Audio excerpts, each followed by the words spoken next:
Welcome to Find You Fridays with me, Lorene Hughes. Hello. How are we going today?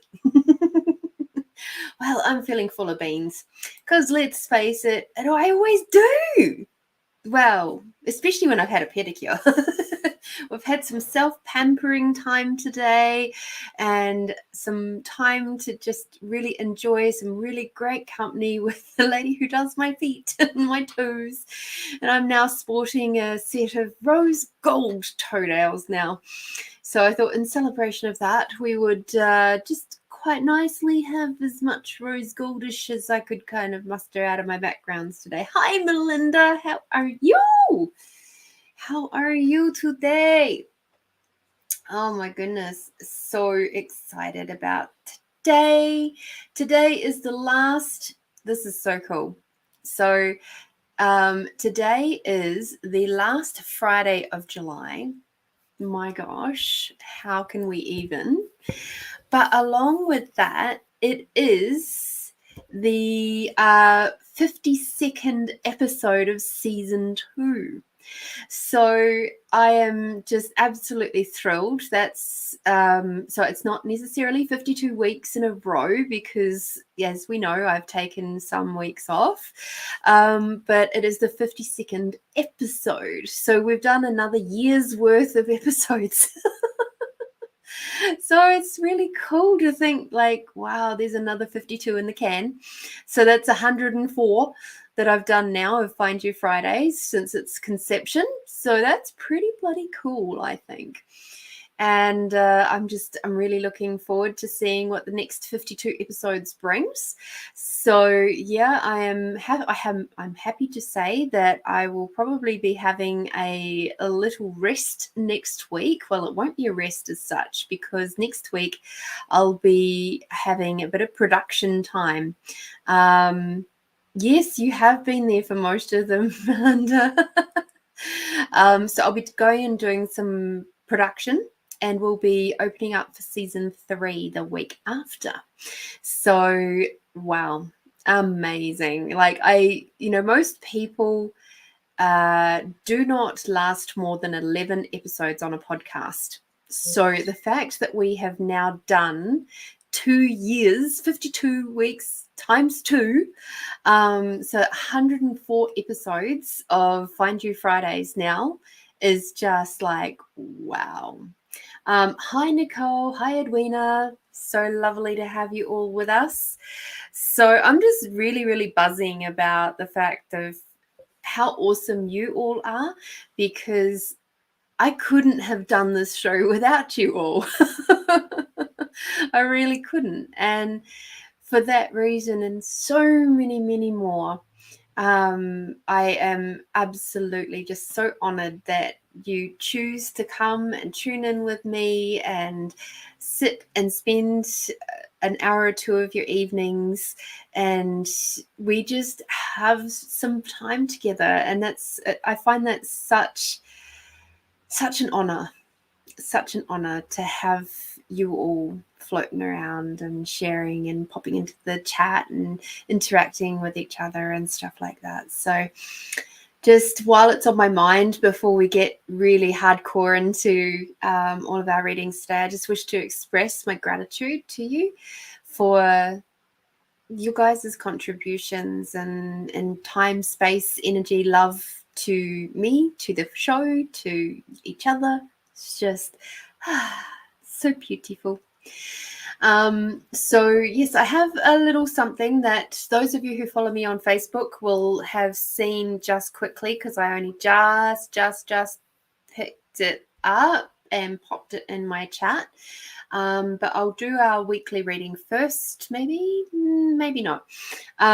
So just so that you know, there is an absolutely beautiful gentleman called Jim, and he is the co-owner of Breathe Stretch Float, and his partner, Joe, and I know each other well-ish. We're good. We're friends, and I've been to some of her events, and I've used Breathe Stretch Float. I've used all 3 areas.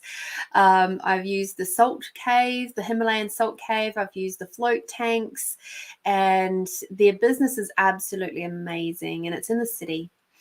And unfortunately for Jim, he has a couple of neurological conditions that he has been afflicted with, and he has the possibility of 2 operations that he can have, but they come at $30,000 each. And anybody would be like, whoa, how the hell are we going to do that? So there's actually been a wee fundraiser set up for him by the people at the BNI, so business networking something or other, and they have a target of $60,000. Now I'll give you a little bit more of a readout. So Jim Ryan started Breathe Stretch Float with Joe in 2019, and prior to that he was a police officer. But in 2008 he was diagnosed with essential tremor, which is degrading over time, which gives him a bit of a shape, kind of like Parkinson's. And he was diagnosed with cervical dystonia, which is a neurological condition as well. So he can have, like I said, 2 operations that could potentially really help him. It's a new treatment, so the health providers and hospitals are still negotiating what will be covered. Medicare will cover less than $10,000, and these operations can only be done in Sydney. So there will be an additional cost of travel and accommodation. So in honor of the beautiful work that they do, and Jim does also a process called havening, which is a beautiful, gentle, kind process which really helps people through things with like PTSD and childhood traumas and stuff like that. So all the proceeds from Find You Fridays for the month of July, I will be rounding it up to whatever it is, to the nearest big figure, and I will be then putting it forward for the donation towards their journey. They have currently got a little bit over 5,000 raised.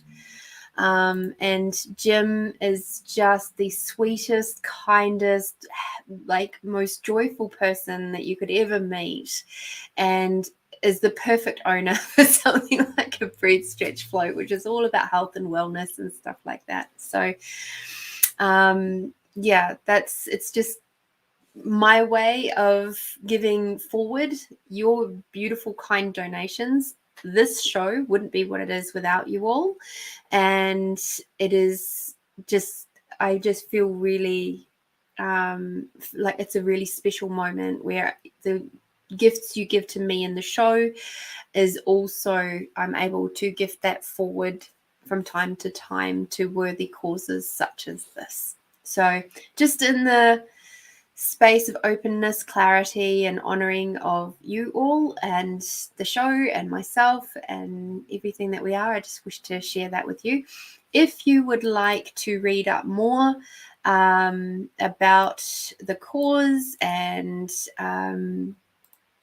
all of that sort of jazz, I will put it in the comments below. And if you wish to donate yourself, then you absolutely can. Hi, Debbie. So there we go. So I'll pop that there. If you wish to contribute also separately from what happens on Find You Fridays, then you're more than welcome to do that, of course. And just know that any very kind donations that you give this week will go towards that. So thank you, thank you, thank you. Lovely. All right, so let us have a look at our weekly reading for this last few days of July. I don't know about you, I can't even believe it. So let me see who wishes to come play.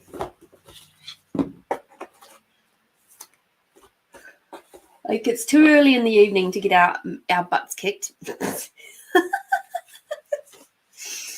It's so funny because generally oracle cards have that reputation of being a little bit more gentle, and a little. But I swear those oracle cards from Ina Segal, my new ones, which is the, what does she call it? The Heal Yourself Oracle. What? They're kick your butt ones. I think it's great though. We also require that from time to time. So let's have a quick reflect on last week's ones actually. Let's just have a quick little reminder. Okay. That's right. So how did you all go with your food choices this week?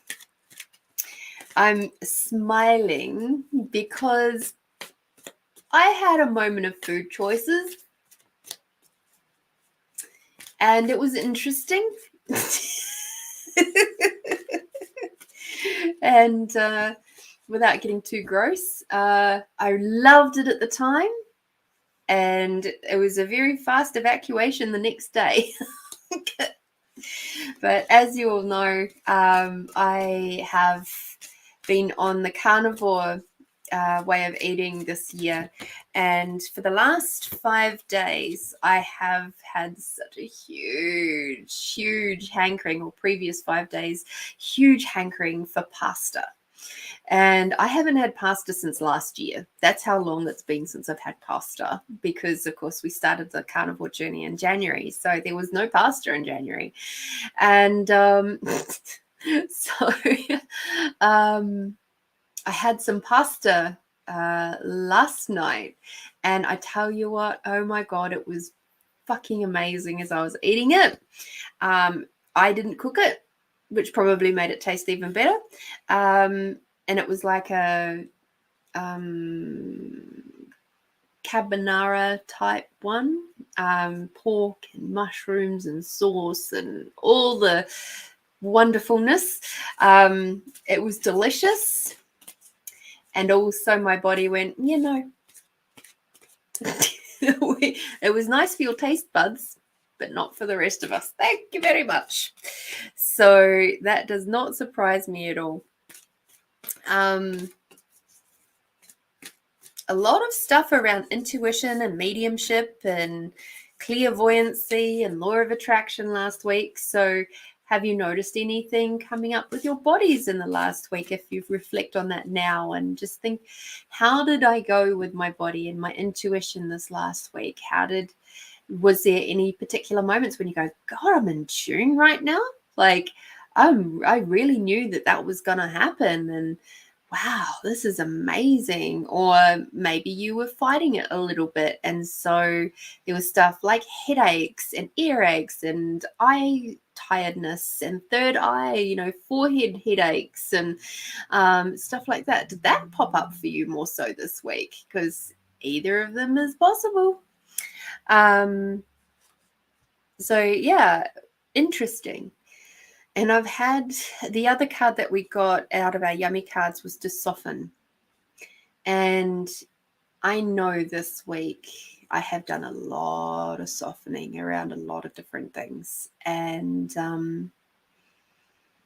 it's been an interesting week. It's been an interesting week, and from a lot of different perspectives. So...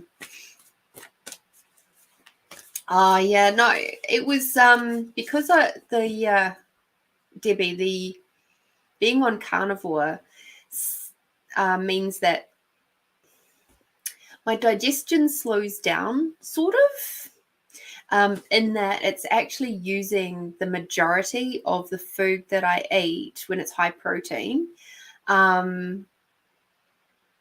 And it uses up the majority of that. So I don't have to evacuate very much. So it's maybe once every 3 days or so. So to have food in the evening time and food very much coming out very quickly in the morning time is fast for me right now. So, oh dear. Oh, that's fantastic. A lot of synchronicities this week, Melinda. Fabulous. I love it when we release tension. It feels so good. So good. I just found my levels of gratitude were really accentuated this week. They just gratitude for all sorts of things and finding inspiration in the most unusualist of places this week, which has been awesome.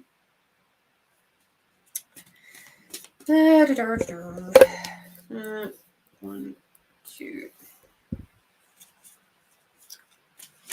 All right, so let's have a look at the weekly reading for the 27th of July through to the 2nd of August.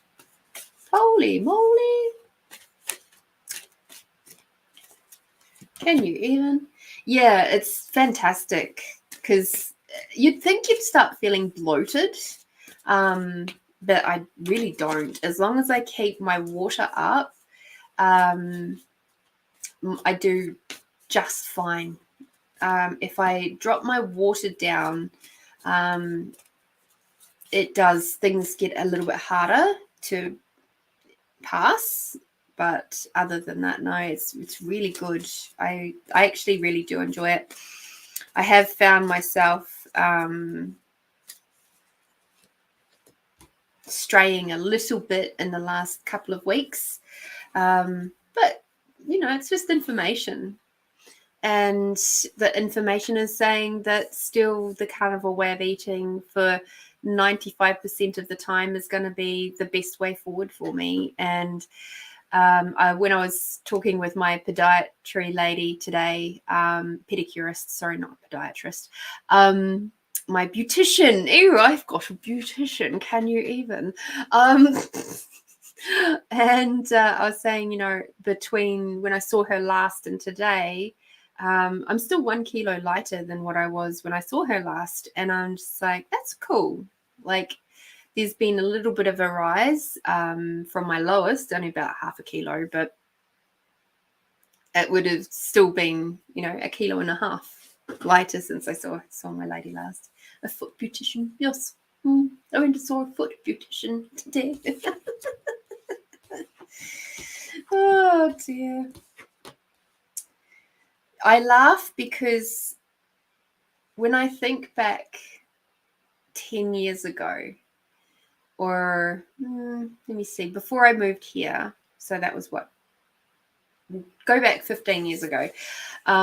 I never, ever would have imagined I would be going off to get gels put on my toenails, and having pedicures and things like that. It was like, that's something that the rich people do. Or the people who don't have blue collar jobs. Interesting points of views, right? And now I'm somebody who still walks around in work shoes, steel caps every single day that I go to work, whether it be a general house clean or something a bit more intense. I still wear my steel caps every single day, and I have now pretty sparkly toenails. It's great. It's great. I love it.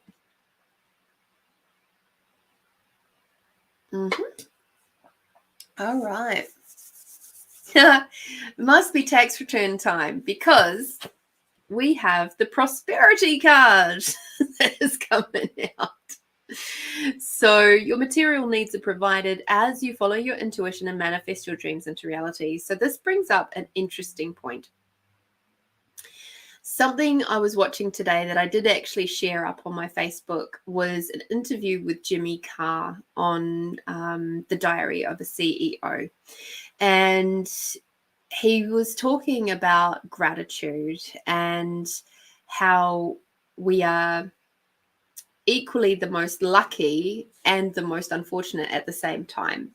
And it's all about our points of views, right? So what this card is showing to me today is that find the gratitude in the everyday things, because you are lucky, right? So as they said on the podcast, we get to have hot showers every day, multiple times a day if we really want. And yet 50 years ago, nobody had a hot shower. They had to boil the kettle, boil the pot, and pour it out, right? Hot showers, I would say maybe, because it was a recent podcast, so I'm trusting him on his 50-year thing. But they didn't have hot showers 50 years ago. It was baths. And whether you had indoor plumbing to have a hot bath or not was a whole other thing. But it's when you take things like that into account, you go, God, we're lucky. We are so rich that we can afford to have hot water in our houses for a shower to wash ourselves with multiple times a day. Like, this is nuts. And even when I was sitting getting my toenails done, I was going, do you know, I am so lucky right now, because here I am pampering myself, not just pampering myself, I'm being pampered by someone else. And my washing is sitting at home in the washing machine getting washed. How lucky and fortunate am I that I get to do that? Like, that's just so cool. And to me, that's prosperity. Being so incredibly grateful for things like a hot shower and the washing machine, and the fact that we drive cars or have cars to drive, or buses, or whatever form of transport you use. But like, even looking around here, right, I've got a computer that is enabling me to connect directly with you guys across the planet. Like, that's just bonkers to me, but at the same time, I'm so incredibly grateful. So when you start putting things into perspective like that, have some more moments of going, gosh, I feel so wealthy because I have that. Hi, Amanda. And I'm so grateful to have the option of having a wardrobe full of clothes. I've not just got a wardrobe. I've got a dresser. I've, in fact, got a dresser and a half full of clothes. Well, not full, but near enough. Whereas you go back 100 years or so, they didn't have that. They had maybe a quarter of what I've got as far as clothing goes. They just wore the same things over and over and over. And they wore them till they wore out. And how lucky and prosperous are we that we can just wear something until we get sick of it, donate it to the op shop, and go get some more. Like, we are so lucky. So lucky and so prosperous. So this week, don't be surprised if you start having some more of those kinds of moments where you're just going, wow. And also, it's tax return time. So get your tax returns in any time from now if you haven't done so already. And if you have, fantastic. I'm sure you'll get a good return. The next card that we've got is always a bit of like kind of like a bittersweet card. It's the overcoming difficulties card.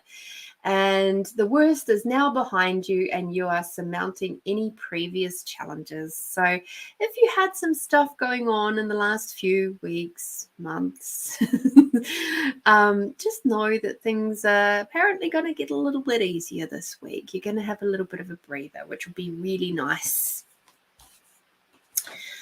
Again, for the collective, this week to come, we're prioritizing Focus on your highest priorities, and I will help get you organized and motivated. So again, coming back to gratitude. What could you be grateful for now that you've never been grateful for before? If we go back to what I was saying about Jim, and, he's got a couple of neurological conditions going on, I am so grateful for the fact that I have interacted with Jim face-to-face several times, and I know that he is a beautiful human being. I am grateful for my own health and wellness, and that I don't have to face those sorts of conditions and costs of, groundbreaking operations and things like that. Like, I feel very grateful for all those things. I'm grateful that I have the choice whether I put makeup on or not. I'm grateful for so many things in my world. So if you prioritize gratitude this week, and if that's the only thing you do, your world will change. Okay?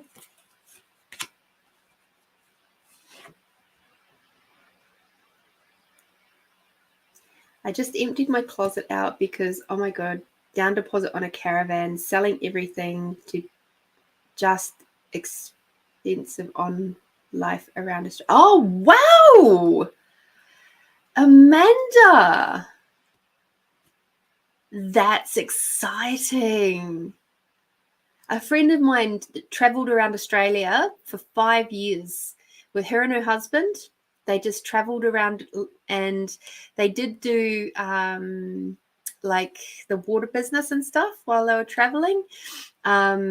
So yeah, that's so cool. Oh, that's going to be excellent for you, hun. How long are you thinking of doing that for? Do you have a time frame, or are you just like, just however long until we decide, is it going to be you and your partner, or what's happening? I'm all curious now. So yeah, prioritizing. Hi, Brian. The next one that we've got, so also I'm just getting prioritized your time. So another thing I watched just briefly today was, there was a video that I saw of a gentleman who had one of his children was, his teachers were indicating that he might need to be tested for ADHD. And he was like, no, I think what we're going to try is just take away his iPad. So they took away the iPad, and next thing you know, this kid's marks go from like 60 to 70% up to 90%. He becomes interactive with his family and his friends, and becomes a really beautiful, polite, kind, caring, amazing little human being, all because they basically took away all the technology and the apps, and they prioritized his time and energy into things that are going to actually help him moving forward. And I'm like, wow, that is such a profound story. And I look at that and I think it's really fascinating, because I know that there are some of those bigwigs, like,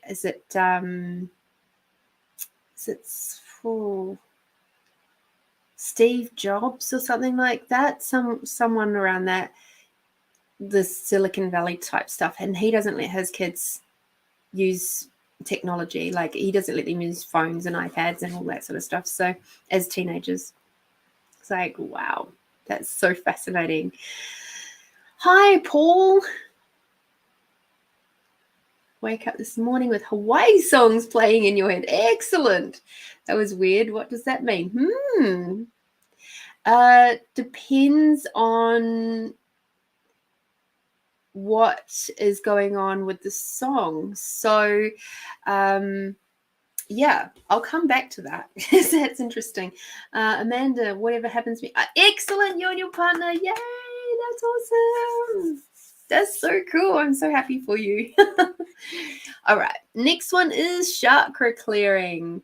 Call upon me to open upon your chakras and using sacred geometric shapes. Geometric shapes.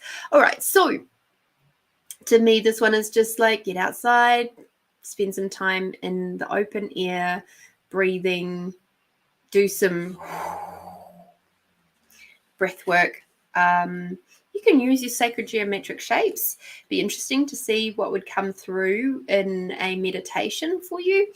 And I know that we often do chakra clearing type stuff on this show in our meditations. So we'll see what pops up tonight. Passion. Trust and follow your renewed passion in your love life and career. So you might be finding that some really grand, beautiful, big ideas are going to push your boundaries a little bit, and that's going to enhance your passion. The other thing about the chakra clearing that just popped into my head as I put the card down was listening to music that is attuned to the certain chakras. So you could spend this week listening to, say, at least a certain amount of time listening, or one day listening to base chakra type music, and then sacral, etc., etc., etc., and just do a little bit of research, find out which frequencies, which hertz frequencies are appropriate for each chakra, and work from there. You can also just Google base chakra healing music or something like that, and I'm sure you'll find something. So there's that. All right. Passion, hey? How very fascinating, given what book our book club's going to be starting this week. Got one final call for Attached, and then we're moving into a different book that's a wee bit more intense. So I'm looking forward to that. Interesting. So our yummy card is forgiveness. So perhaps with our chakra clearings, we've got a little bit of forgiveness of ourselves and others to have a look at. So let me just take a quick picture so that we can refer to this one again next week. There we go. Beautiful. Lovely. All right, now jumping back up into the chat because you guys are amazing.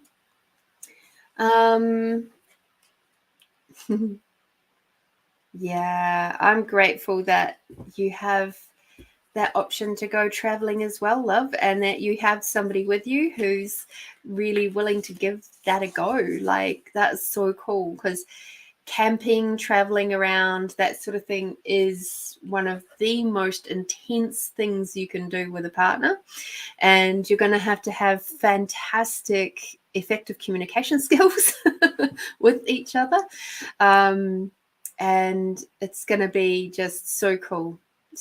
You guys are going to experience so much, and it is one of those things that I would love to do one day, is to travel around more of Australia. And funny, I was just talking with my beautician today. It just still buzzes me out. I have a beautician. And we both agree, because she's actually from the UK, and we both agree that when we travel, which we both love to do, we wish to go to places to feel the culture, to feel like the energy of the land, the people. Don't go to like the theme parks and the big touristy stuff. Like, that's just bleh. Like when I went to New York and my friend asked me, where do you want to go? And I said, look, I just want to feel the vibe of the place and the people. And so I would love to go to like a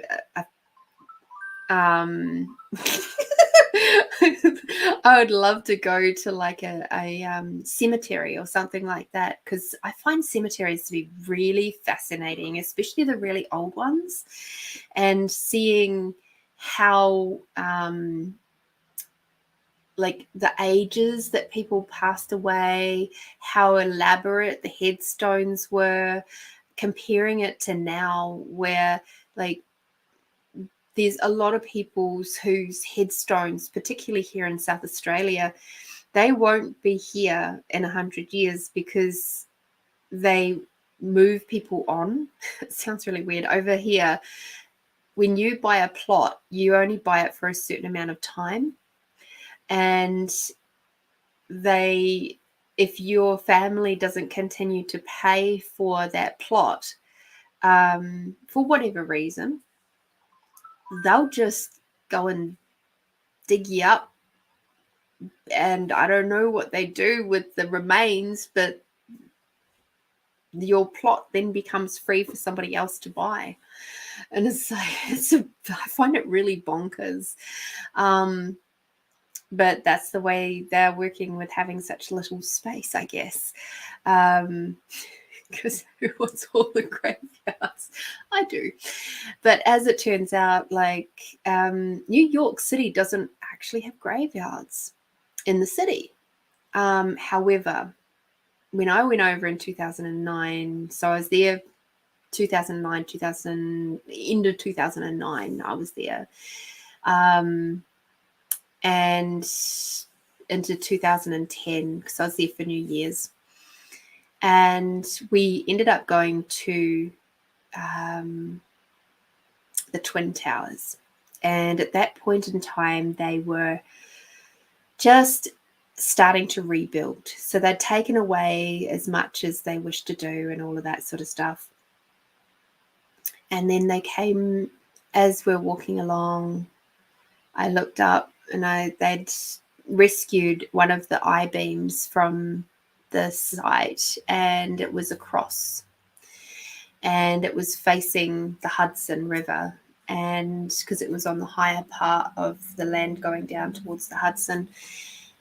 And it was just so profound, so eerie. And then we walked around the side of the building site, and there was a street going down the side, and there's actually a firehouse, like the fire station, that's in part of one of the buildings there, that was right next to where the Twin Towers went down. And one of the fire trucks was coming home, and across the front of it was "We Are Still Standing." And I was just like, whoa. Like, you can imagine the tensions are running really high. It's Christmas time.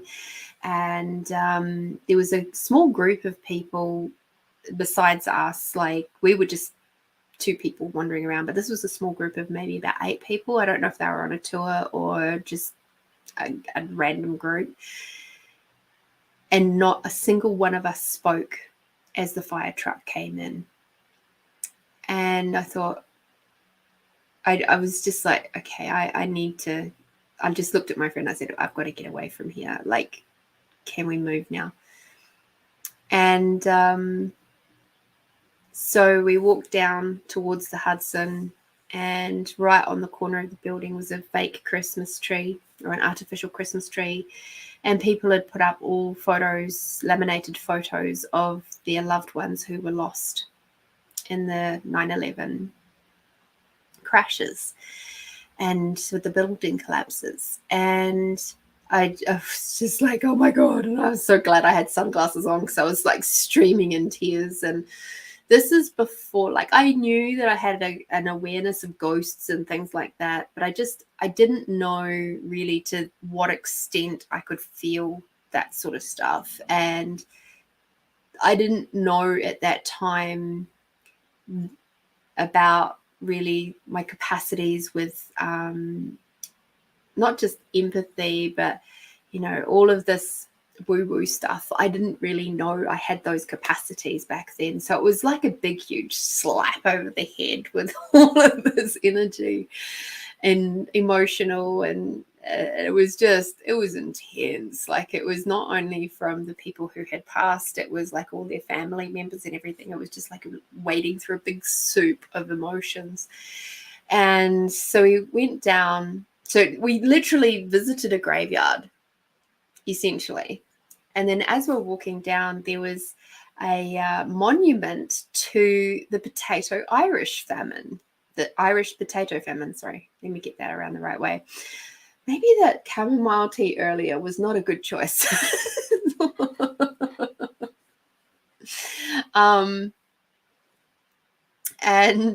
So yeah, there was an Irish potato famine memorial, and at that time I had no idea about this thing called an Irish potato famine. And even my friend, who was a local New Yorker, had no idea that the monument was even there. So it was so funny because it was kind of like we got to go do a graveyard type memorial thing without knowing that that's what we were going to be doing. Like, I put it in my wish list. I want to go see a graveyard. No, well, I did. And it was the most beautiful piece of like as a memorial. It was like a wedge of land had been taken out of Ireland, and it had a little fence line around it and had these boulders, and each one of the boulders had like a local name on it, like Kilkenny and like the other kind of Irish names, main Irish names. And it was just so fascinating. And then on the base part of the wedge, because it was all grassed and everything, like real life grass, not fake grass or anything. So it was just so cool. And around the base of it, where it was solid, they actually had written in there what the story with the Irish potato famine, oh my Lord, was all about. So yes, super duper duper cool. And I feel very, very fortunate that I got to go and see those things. So, all right. So, Amanda, yes, I see this with my boss's child. He is so much more into life when she's decided. Yes, exactly, around the screen time. Boss just went to Japan, did the whole tourist park stuff, but her favorite was heroism in the back streets of Japan, seeing the true culture of it. Yeah. That's what I'm looking forward to in my own country. Definitely. Like, I've had so much more fun traveling around New Zealand in a car or a camper van when I've taken, like, my previous partner over there. We went over a couple of times, and the first one time we did it in a car, the other time we did it in a camper van, the second time we did it in a camper van. It was so much better in the camper van. And because we could just pull up anywhere. And so it was wonderful being able to just, because there's loads and loads and loads of places that you can in New Zealand. And it was just brilliant being able to wake up on the ocean one day, and then another day wake up in a lake, by the lake, or wake up by the mountains or whatever. And it was, or, you know, if you want a hot shower, you wake up in your family's front yard. You duck inside, you have a shower, and you go, bye, thanks, bye. All right, Melinda, thank you so much for your donation. I would love it if you could pretty please pop your question. Now, to jump back to Paul's question about songs. So, songs for me, I don't know if this is the same for you, but songs for me often have meaning, and it is one of the many ways that my spirit team, or in Melinda's case, her Invisi team, speak to me. So, for example, during the full moon, it was Sunday night, it was, I reckon. I was awakened at 1:30 in the morning by Neil Diamond's song Sung Blue. Oh no, I Am, I Said. And it wouldn't leave. It was just like that one phrase of I am, I said. I am, said I. And I was just like, what on earth is going on here? And so I pulled up, those words, I am, I said, and Neil Diamond, and then I saw Neil Diamond's got Parkinson's, and I'm like, oh wow, like, okay, he's come out with that in the last couple of years, and like I had no idea that he had Parkinson's, but all right, cool. And what I eventually realized is that this song was encouraging me, the lyrics of the song were encouraging me to really have a look at where am I not using my voice. And it doesn't have to be like loud, but it's like, where am I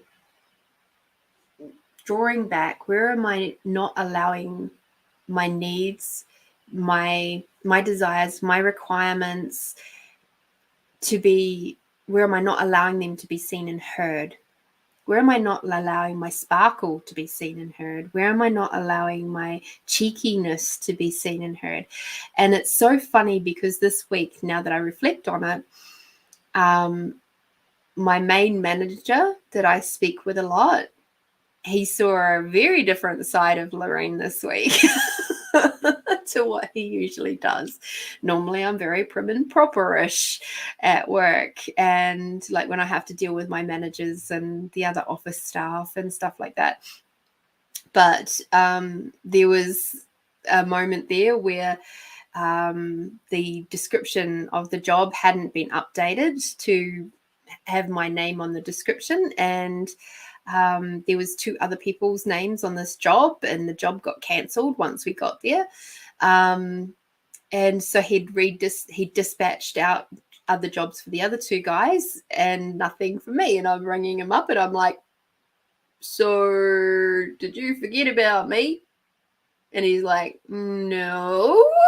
But you could hear him sort of going, And then I said, because I'm standing here with these 2 guys. You've dispatched stuff for them, but not for me. And he's like, oh, you are out there, aren't you? Oh, so sorry. The description hadn't been changed. And I went, oh, you did forget about me. I'm going to cry now.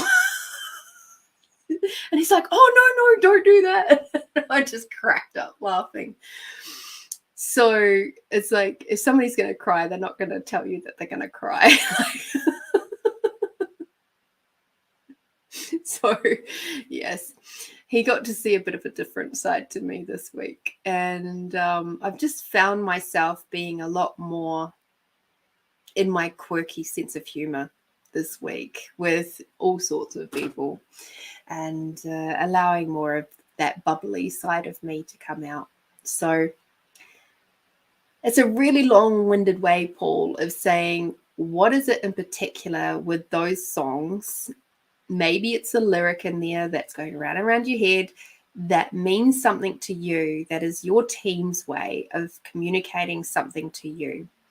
That if you really look at it, the lyrics, not just the song, but the lyrics, and see what jumps, see what feels amazing, like see what sparkles, what hits your heart, and look at that, and then sort of reflect, okay, what is that trying to show me?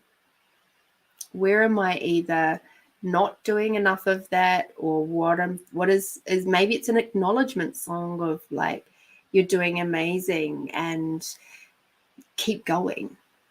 Yeah, it could be something like that too.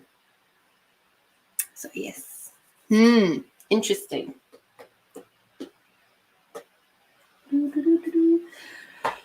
Okay. I'm considering doing a mini course Would my Invisi team concur that it would be of a benefit to my progression on my life journey? Whee.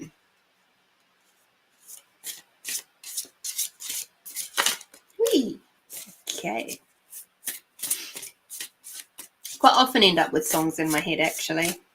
And it's the ones that are like earworms that really sit for a while that that I have to take more notice of, because they won't go until I actually really look at those lyrics and pay attention. It's like they just knock in my ears.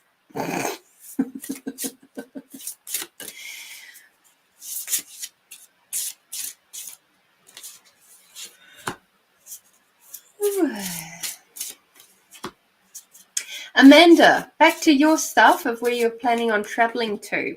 Is there any particular place that you would like to see? Is there any particular destinations? I know you've done quite a bit of camping and stuff already, so I'm curious to know what would be your favorite.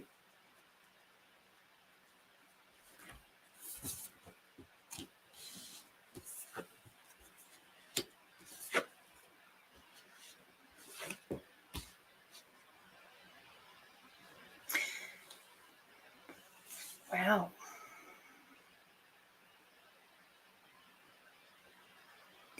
Linda.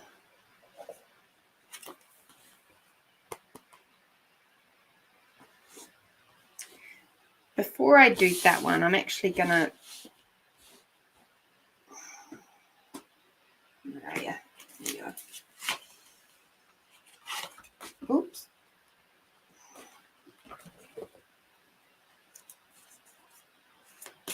Starting with the wrap around and then back through the middle. Cool.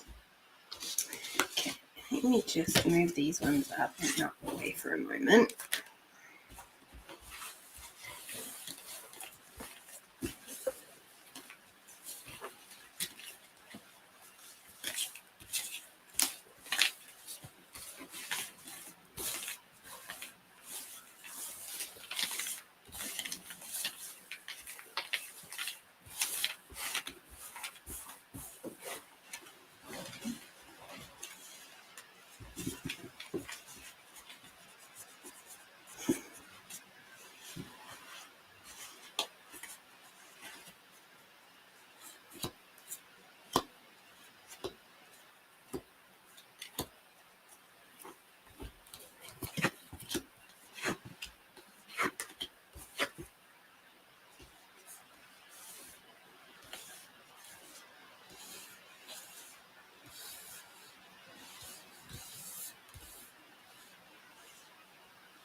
This is really, really super fascinating. Okay, so the reason why I had to do that, Melinda, and thank you for your patience, everybody, is because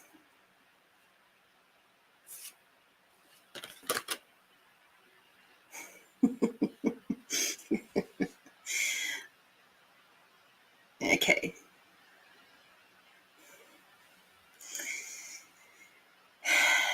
The first set of cards came out, and this is from the my new deck,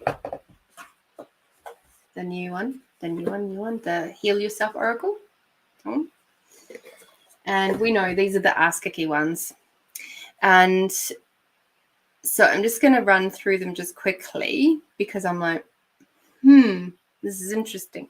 So we had the Phoenix Rising, and is the first card, which to me seems to be very much of the feeling of, so let me just do the quick little 32. All right. Everything in your life is falling apart in order for you to rise from the ashes with renewed strength. Okay. So the next one is 13, which was rejection. And use rejection to grow, expand, and build yourself. Okay. So I'm like, This is a little interesting. And then we got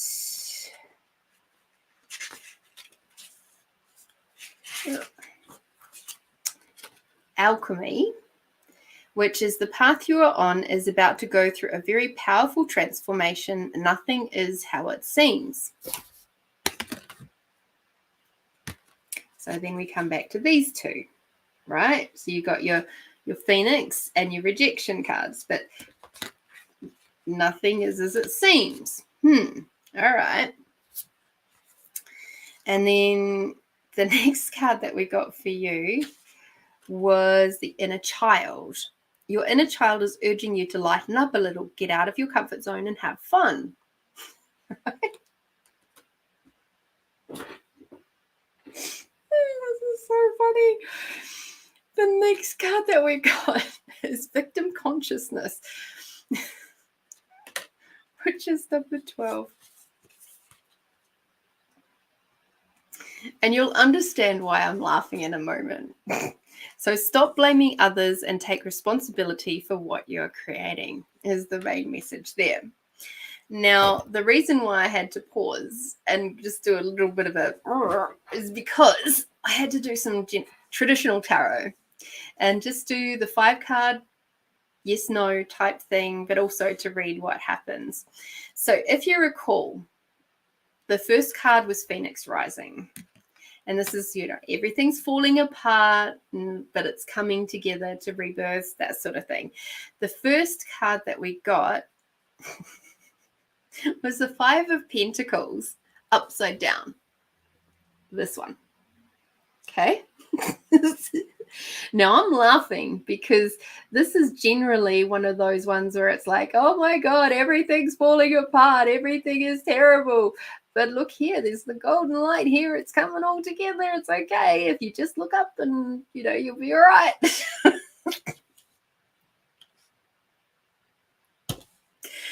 The next card that we got, so if we recall, the one next in your first set was rejection. Right? And the next card that we got was the 5 of Cups reversed, which is this one, where the person is just feeling all rejected and downcast, and it's like all the emotions are all up the shit, and all the cups are falling over, and but there's like a real sense with this one because it's inversed, reversed. It's like it's way more emotional stuff than, and it's like you're upside down. Everything is topsy-turvy is the word I'm trying to find. The next card that we got was alchemy, right? Where we're just everything is sort of mixing up and coming together and being amazing. And again, we got a reversed card. So it's like, if you recall with the alchemy, nothing is as it seems. That's what it was saying. So this one is the 7 of Pentacles. Gardening is a huge space of alchemy, right? But if you're focusing on be careful of what you're focusing on is what I'm hearing from this card. Because if you're trying to focus on a certain particular outcome, it's not going to be that. That's why the alchemy card was right alongside of this one, because they're both saying, hey, you're focusing on the wrong thing. Just broaden your horizons a little bit, broaden your scope a little bit, because there's more stuff that's going on here. There's more stuff at play than what that little wee shaft of vision that you've decided on.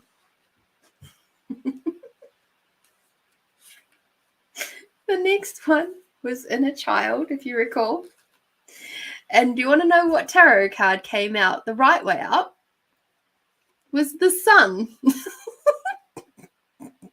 The Sun card with the naked baby sitting on top of a horse, having a joyful time, having such a fun time.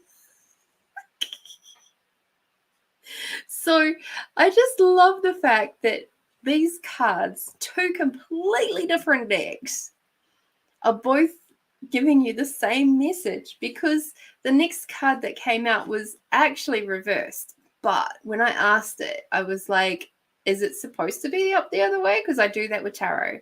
I check which way it's supposed to be up. I check with your team. And the team said, no, it's actually supposed to be this way, but focus on these two. So if you recall, was victim consciousness was your last card. And this is why they're showing you this. Because you're seeing yourself down here. And you're not that at all. You're this person here. You've got a lot to give. You've got a huge amount to give. But because you're still sitting in your victim consciousness and not forgiving things, you're going to stay down here in your mind.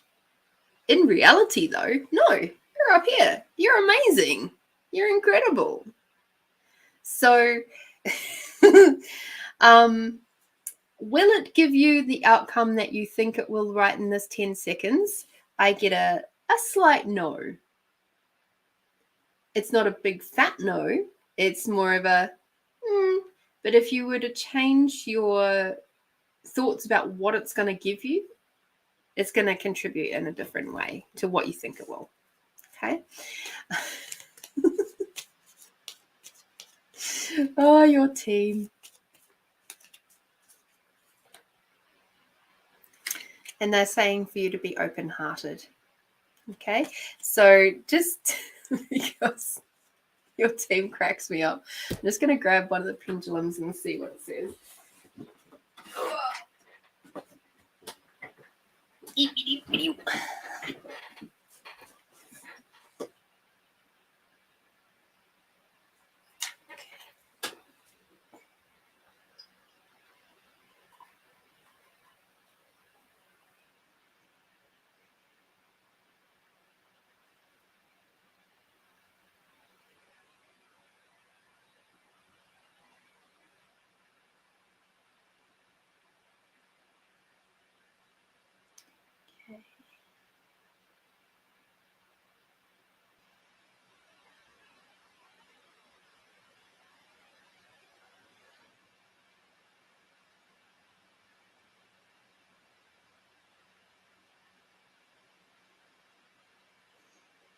All right.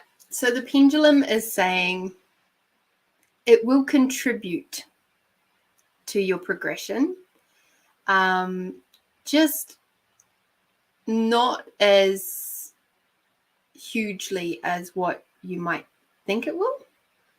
So it's kind of like, instead of the yes being this way directly, it was like slightly kinked to the side. So it was kind of like, yeah, it'll contribute, but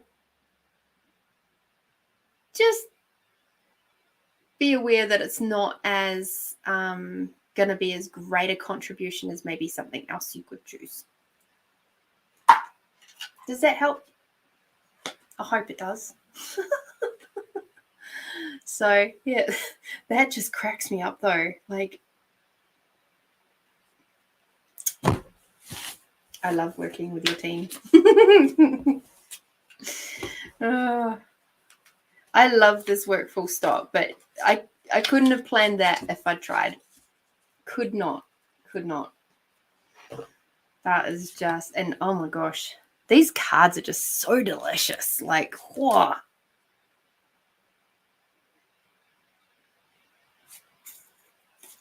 So cool. I sometimes wish we could still be in a world where that clothing was appropriate. It would be amazing, you know, where we could run around and clothes like that and that and even that, like So cool. Even the inner child one, like, how beautiful is that? Like, just, it's simple. It's just classic. Just love them. That was an interesting response from your team. Oh dear. So thank you. And just remembering that all the donations from tonight's show will go towards the fundraiser for Jim for his potentially life-saving operations. Yeah, that's pretty cool. So thank you, Melinda. Thank you from Find You Fridays, and thank you from me. Amanda, my sweet. What would you like to ask? Because you're the next one up, my darling.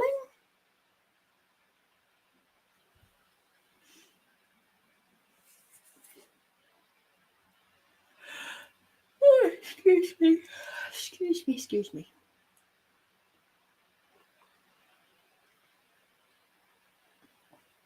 And I agree, you'll have lots of fun on the way around.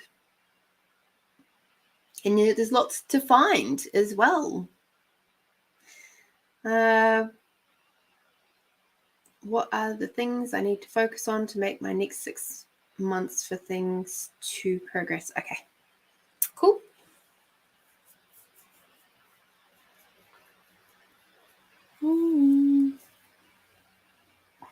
It's been a while since your team's come in to chat. And they are here. And they're making my head itch. It's funny. It wasn't. I used to play a lot with a particular modality, and it wasn't until I was listening to a couple of them talk on a what did we used to call them? Webinar type thing, and there was one of the people there was talking about when spirit is around them, that their awareness of entities, if you like. Yeah, I understood.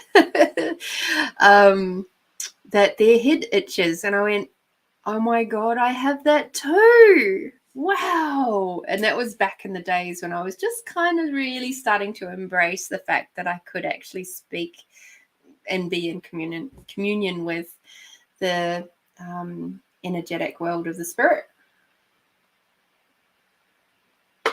That I was an intuitive psychic person. This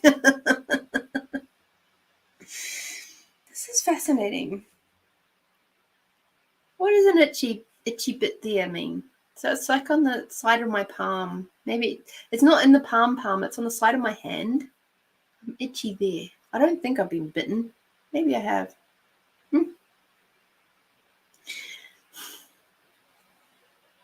I need my Ina Segal book, but again, that's over there, and I can't be bothered getting it.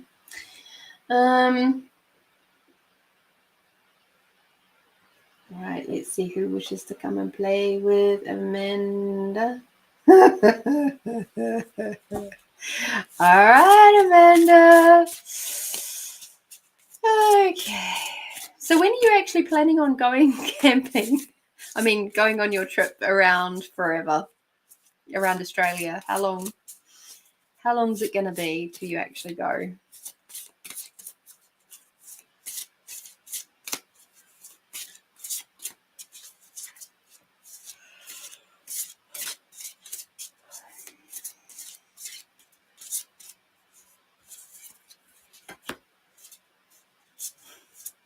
Oh, you just got the ass kicky cards. What can I say? That's so brutal.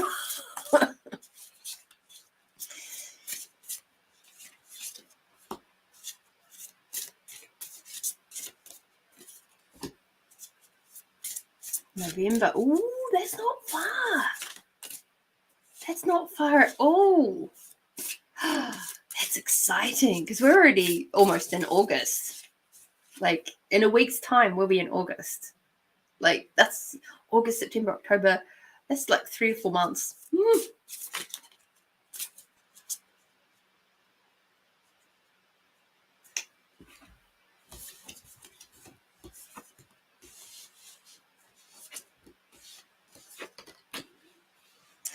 All right. So for this one, I'm actually going to read them because, I don't think we've actually had any of these cards ones yet. And because they're still new to me, I still enjoy reading out the little the little blurbs and stuff, which is really cool. All right. Oh, I think we have had one of these cards in previous shows, but I've only had them for a couple of weeks. So the first card that we've got, which I think is just so beautiful, it says, discover your life purpose. Start asking yourself, what is the meaning of your life? So I guess if you've got a major decision to make, here we go. As a soul who is having a physical experience, you are here to grow and learn. You are being asked to immerse yourself in this life by expanding, stretching, and understanding your reasons for being here. Nothing is impossible for a soul who is following their destiny. Your guides, angels, and higher self are constantly communicating with you through signs, feelings, people, books, and so on. Follow your hunches. You are being given important guidance which may show up via strong feelings to travel somewhere, to speak to someone, attend a seminar, write, paint, and so on. No matter how far-fetched your inner guidance is, you need to listen. Your soul's purpose includes a combination of experiences that your mind doesn't understand, but your soul needs to process to learn and grow. Some of these experiences will be enjoyable and heightened. Others will be challenging and cause you to struggle. But through them, you will know yourself. Give yourself permission to focus on what really makes your heart sing and put your intensity of emotion into attracting what you desire. So I find it really fascinating what's going on in your world right now. And there's a beautiful picture of a man and a lady, and they are obviously traveling around and into different landscapes and stuff. It's just so, so cool. Like, wow. The next card that you've got,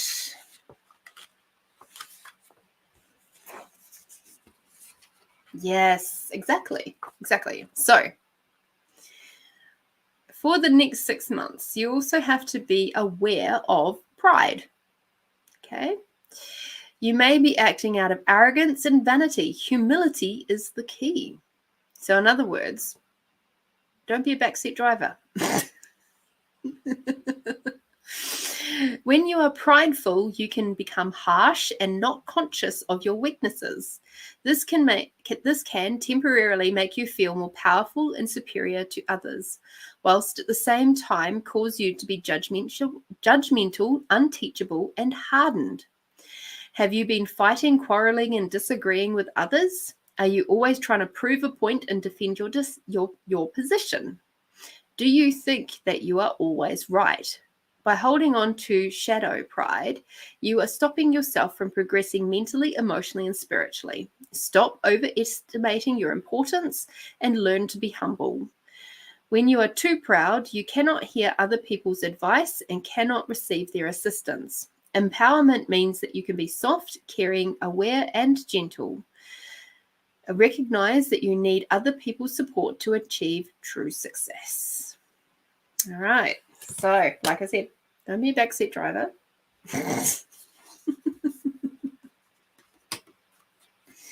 Interesting.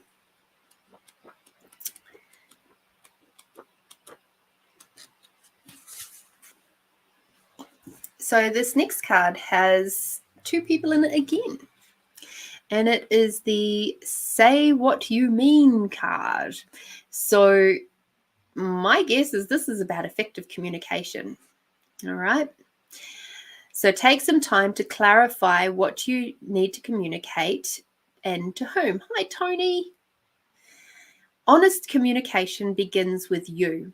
Take a moment to connect within and ask yourself, in what area of your life are you hiding and denying how you feel?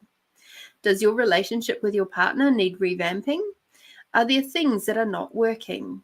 Who are the people in your life that you must be honest with? This is your opportunity to take back your power and share clearly, wisely, and honestly. what does and does not work for you.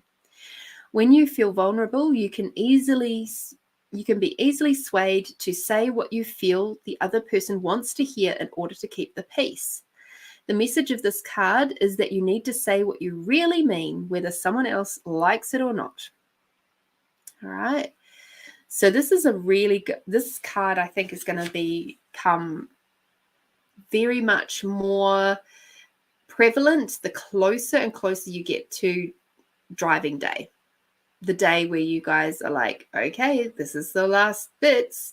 And it's going to be like, because obviously you're both going to have to be giving away a lot of stuff. You're going to have to be freeing up a lot of things to go and go do your travels. And that's going to create some ripples and some moments where it's like, oh, do I really, really wish to give away all these things? What are we doing? Be open and honest with each other. Keep those lines of communication very, very open and clear. And your requirements are valid. Straight up valid. Okay. This is something that has come up in the book club attached. And it says your relationship requirements are valid. Effectively communicating yourself is essential for your happiness. Communicating your requirements and desires is legitimate. Okay, so if you feel at any time that something that your partner is choosing is not really working for you, say something. And also encourage them to do the same for you. So if you're choosing things that are not working for them, encourage those communications, because once you're stuck together and traveling around Australia in confined quarters for weeks and weeks and weeks on end, all of that is going to be super, super heightened. So now is the time. And that's where the pride card comes into, because it's like, make sure that you're not just going, I'm right and they're wrong, blah, blah, blah. Now, the next card is an interesting one, and I'm curious as to what it says because it's an interesting card.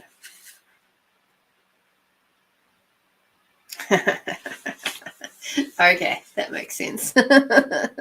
So while you're in the space of letting things go and decluttering, here we go with entrapment. You are letting too many things in your environment control your life. Oh, our worldly possessions. You have drawn this card because it is time for a shift in personal power. You're encouraged to take responsibility for your life and choose new ways of thinking that create change. The reality is that for you to make the changes that you require and desire, you need a system, daily discipline, and motivation. As long as you blame outside influences for any circumstances in your life, you are powerless. It's the government, your abusive background, the interest rates, it's the bank's fault, etc., etc. The system that many ultra successful people use is they read books every day, listen to audios, go to as many seminars as they can, practice recognizing others' achievements, and form relationships with like-minded people. So the action, because this book actually comes with actions as well. Ask yourself, are the people in my life building me up and inspiring me? If not, it is time to take charge and to start making change in your environment.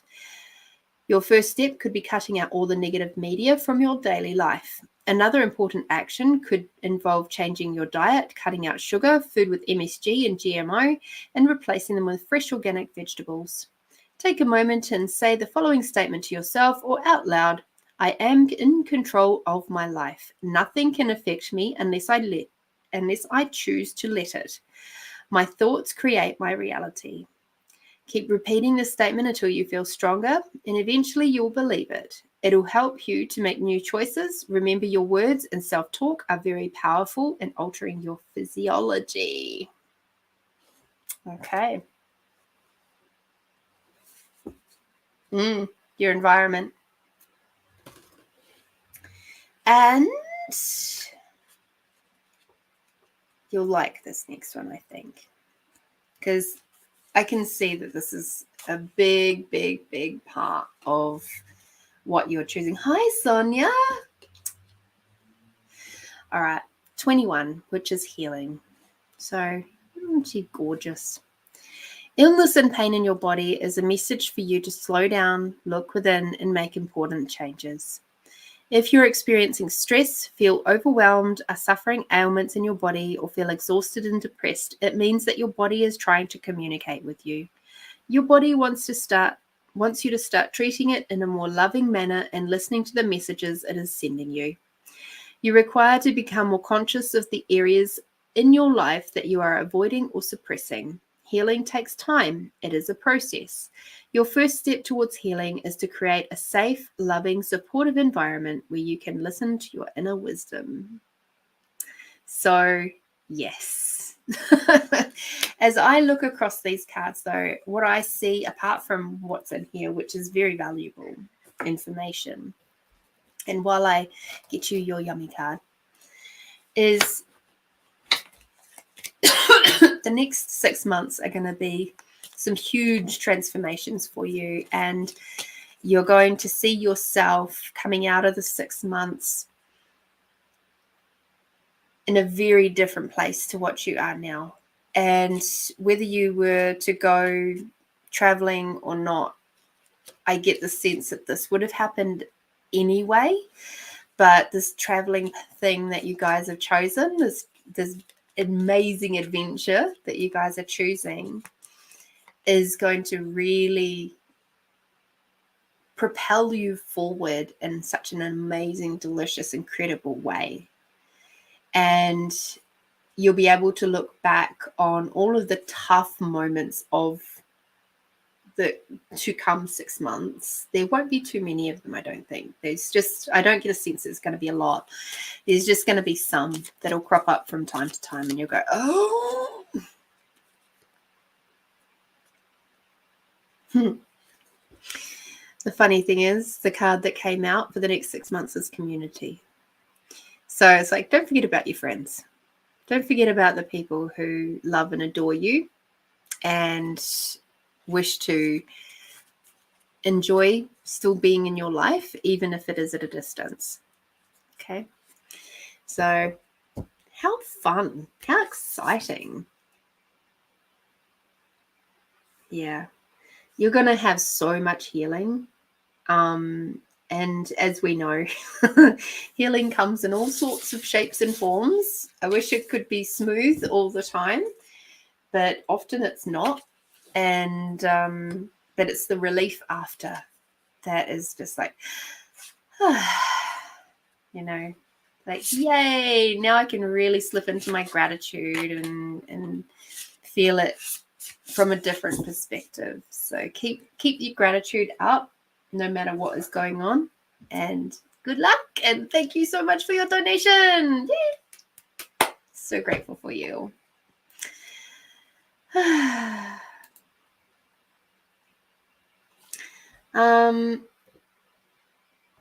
Yeah, ingrained at work. Yeah. Entrapped. But hey, if you're not going to go any further, I mean, for some people, not going any further than where they are is absolutely fine. It's like the work that I do, my Monday to Thursday, my day job, the progression that I wish to have is just to have more of the jobs that I really, really enjoy. However, I'm also very keenly aware that I don't wish to move up into the office type jobs. Like, shoot me now kind of thing. I wish to be in a job that keeps me physically active for as long as possible. And the work that I'm doing now gives me so much. And it keeps my brain active. It keeps my body active. It gives me interaction with people. So I get social interaction. I get with not only strangers / clients and things, but also when I get to work in teams where I'm working with my teammates, I get that social interaction too, where we're building slowly, progressively building relationships. And I'm happy there. I'm happy like that. Ask me that question again in a year's time, see how I feel. I might have changed my mind and wish to do something else. But for now, I'm happy. And I just find it interesting. If there is the space there for people to move up and keep progressing, fantastic. And I love that people have the drive to do that sort of thing. One of my very dear friends does that. She's gone from spot to spot to spot to spot to spot, and she's on over $100,000 a year. And I'm like, this is fucking amazing. Good on you, girl. Like, keep going. You're saying totally happy with your job. Yes, a little too much responsibility for your character and personality. Been in your job for 16 years. Yeah, that's a long time. That's a long time. Time for a change. And what better way than to go traveling around Australia? I reckon that's just fucking cool. You go, girl. All right. Edwina. Yay, Edwina. Ooh. What is your question, my dear? Yeah, 16 years. I can't imagine being any.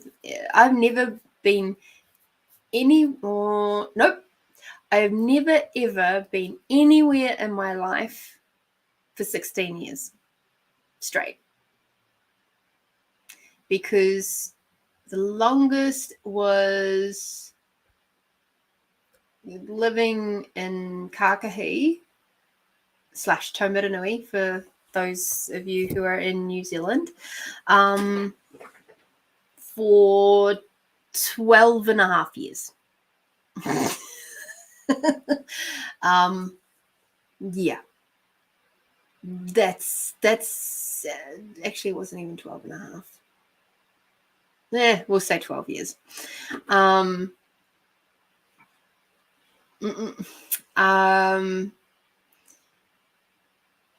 Even here in Adelaide, so I've been here now 14 years. So I still haven't cracked 16 yet, but within that, I lived in Port Adelaide, which, well, in that area, I say Port Adelaide, but in that area for 13 of those years. And then I moved. And now I'm up in the hills. So, yes, I've been in South Australia for 14 years now. But as anybody will tell you, the hills is not Port Adelaide. It's a completely different area. And that's a good thing. It's a good thing. But when you move around Port Adelaide area, it doesn't really matter if you're, in West Lakes or Arndale or whatever. It's all kind of same.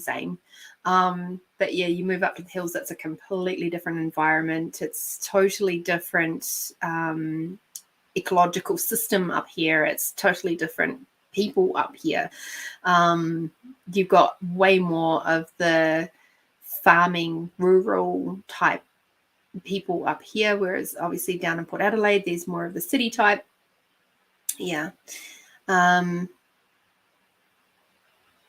So it's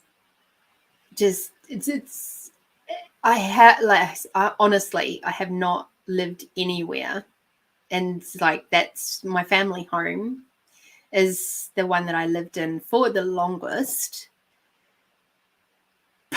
Still, I don't know if I'll ever live anywhere for longer than maybe here. Maybe here is the thing. I'll live here for the next 16 years and see what happens.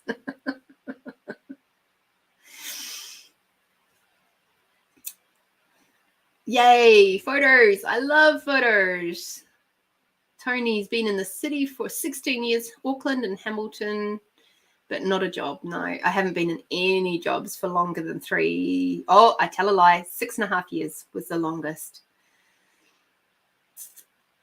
She's my boss. She is amazing and I love what I do, but yeah, it's a long time. Yeah. And yep. Yeah, Port Adelaide is not like the hills, definitely. It ain't the same, but the best footy team comes from Port Adelaide. Of course it does. But they're not the All Blacks, so I don't care. Yeah. All right. Oh, Tony, a spiritual job, that's just life. That's lifetime. If that's the case, then I've stuck with this one for 46 years. Sometimes I was really good at my job, and other times I was really bad. Like, I would have been fired from my own self, I think, for some of those years. I just rocked up for the coffee and the cakes, and that was it. All right.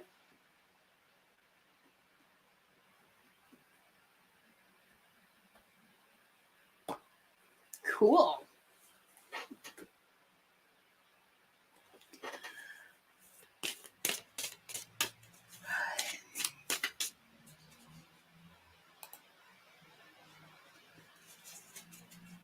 What an interesting question, Edwina. A very interesting question.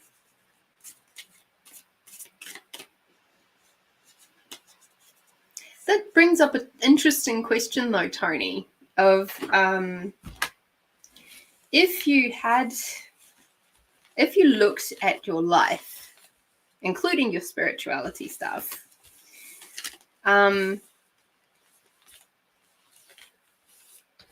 would you fire yourself from your own life? It's a bit of a morbid thought, I think, but yes. And how's your health going, darling? Are you feeling a bit better?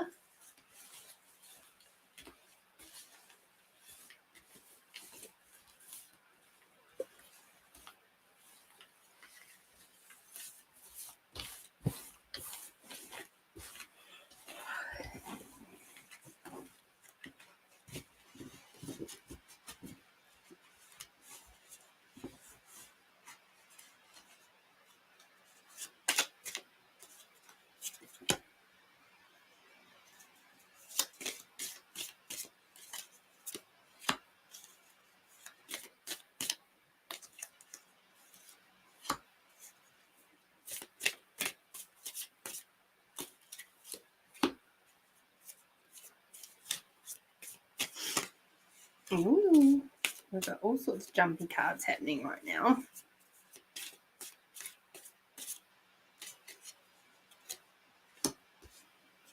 Yeah, I was saying to someone the other day that who had actually travelled to New Zealand and they'd been to Auckland and where else did they go? Rotorua. And then they said Napier and the Hawke's Bay. It's 2 separate places. I'm like, it's kind of the same place, but anyway. And is there anything else left of this? Nope. Okay. And I said, look, if I ever move back to New Zealand, which don't worry, people, I'm pretty much settled here for as long as I can think. I can't see myself moving back in a hurry. Hawke's Bay would be the place I would move to. I've lived in Auckland, I've lived in Hamilton, I've lived in Wellington or Upper Hutt, I lived in Hastings, Havelock North, Gisborne. Where else have I lived? Oh, Taumaranui, obviously. And I've travelled over to New Plymouth, and because I had family over there, so I spent a bit of time over there. Spent a bit of time up in Kirikiri. I spent time all over the place of the North Island and a little bit of time in the south. And I can quite honestly say I still love Hawke's Bay, even though some of my best and worst times happened over there. It was still the place that I would love to go and live if I ever went back. I sort of, for a long time, thought, maybe if I retired, I'd go and live back in Kākahi, in the family land or something like that. But other than the river, which I absolutely love,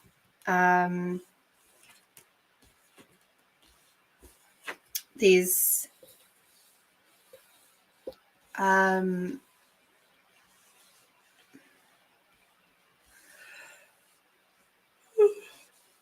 oh goodness, okay, interesting cards coming out. I wouldn't go anywhere else. I love other places, but yeah, interesting.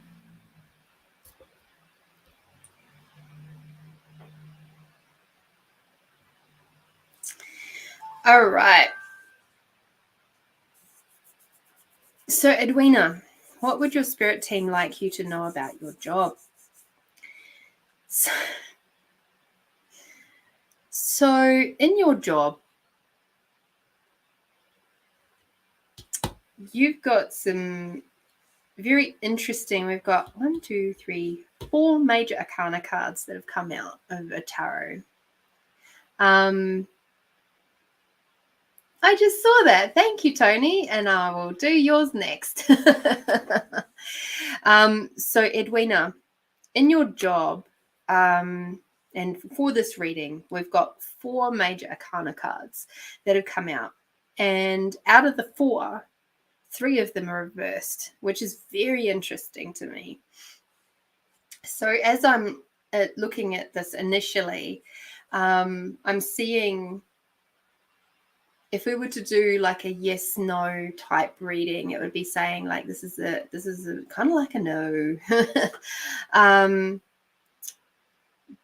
But as I'm reading this and what cards have come out, I'm looking at this going, okay, this job is challenging for you in a lot of different ways. And it's challenging you to look at yourself in a way that possibly you haven't thought of before. It's giving you a lot of time to contemplate, possibly from the methodicalness of it. Hence the reason why in my job, when I'm not, I don't end up talking with other people. I have my Bluetooth ear thingy in, and I listen to audible books and things like that. Sometimes music, but more often than not, it's a book. So, but I know with your job, you can't do that, which leaves you a lot of time up here in your mind. So the first card that came out was actually the Judgment card, and it's upside down. So as we look at that, the Judgment card is, to me, saying there's all these beautiful people that require your help. And they're like, hey, if we have a look at this right the way up, okay? So there's all these beautiful people looking for help.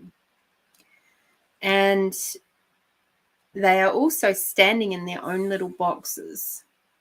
So what you're doing when I see this as an upside down card, and as I'm tuning in and your team is telling me stuff, is that you see beyond the judgment that they have about themselves. And that's a beautiful gift. And the fact that you can do this with the role that you've got is so lovely, and you are inspiring them. You are leading from the bottom up how to be and interact differently with those around you from what is around you currently. Okay. This next card, when people see it, quite often they freak out.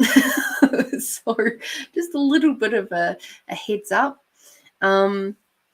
So you actually got the Death card upside down. And so when I see the Death card, I actually see it as more, it's not so much death, it would be rebirth. So along with the first card is like, it's teaching you from the inside out. You're shifting, changing, and growing. There's little parts of you which are the old ways of you that are shifting, changing, and dying off. And it's not a bad thing. And the other part of this that I'm seeing that's really bright and sort of standing out is actually the sunshine. It's like every morning is a new gift for you, as it is for the people that you're providing for. Every day that you are there giving your service is again another moment where you're helping them to see a little bit of gratitude, a little bit of happiness, a little bit of sunshine in their day by doing what you're doing in the best way that you know how. The next card that come out, which is an interesting one considering it's about it's a work question, but it's the Lovers. And what I'm seeing here is it's about loving what you do. So keep doing what you're doing. If you love what you're doing, awesome. Keep doing it. It doesn't matter what anybody else thinks. It's the judgment stuff, right? It doesn't matter what anybody else thinks, really. At the end of the day, if you're loving what you're doing, and this is the card that's upright, by the way, okay? Keep doing it. It's okay. All right? I know if I was to have put myself in my, say, 24-year-old shoes and would have said to my 24-year-old self, in 22 years, you're going to be doing cleaning and you're going to be scrubbing toilets and you're going to be cleaning up cat shit and you're going to be decluttering people's homes and you're going to be, you know, having to wear work boots every day and dealing with biohazard stuff. I'm pretty sure I would have said at that time, you're fucking kidding me. No way. No, that can't be where I've gotten to in life. A cleaner? Are you serious? And yet I'm there now and I fucking love it. In the majority. I don't always enjoy cleaning already clean houses, like the light dusting type houses. That's not fun for me. So I have my Bluetooth and I make it fun for myself. Because we all have to do things that we don't necessarily enjoy to get that moment where we do enjoy it. And that's something that came out in that Jimmy Carr interview that I watched today, was people go say to him, and I mean, admittedly, his comedy doesn't always land with me. But that interview, I saw him from a really, really different side today. And I was just like, wow, he's a very intelligent guy. And I quite enjoy his conversation on philosophy and stuff like that. But he's like, so many people go, oh, yeah, I want to be a comedian. I want to be, you know, up on stage, touring and all that sort of stuff. And he's like, yeah, but did you really want to sit down for 10 hours and write one-liners? Do you really want to spend 300 days away from your family if they can't travel with you? And miss out on a lot of those moments with your family. because you're traveling around the world. So you won't be able to go to the birthdays, and you won't be able to go to the other family gatherings and things like that, because you've got a show to put on. There's going to be sacrifices, whatever you choose. And I'm paraphrasing now, but whatever you choose, whatever passion you're going into, there's going to be sacrifices.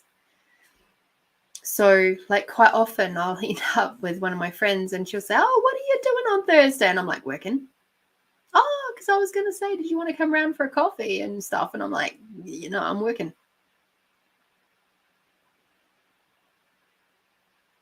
And it's one of the sacrifices I make. I don't always get time to spend with my friends as much anymore. And it's one of the sacrifices that I make by being in a loving relationship up here in the hills, is that it's not as easy for me to jump down the hills and just to jump in my car rather, and just 10 minutes away, my friend, go and have a cup of coffee. Now it's like one of those friends is now almost an hour and a half away, because when I moved up here, she moved the other way. Port Adelaide to Arndale to Prospect was lovely. It was easy. It was 10 minutes of the road. It's not that anymore. So keep doing what you love, no matter what anybody else thinks. Okay? The next card that we've got is the Page of Swords. So the page is kind of like the newbie, and the swords is like the mental stuff going on. So it's like mental mastery. And the swords is also like airy, fairy type stuff, right? So with it being reversed, it's kind of like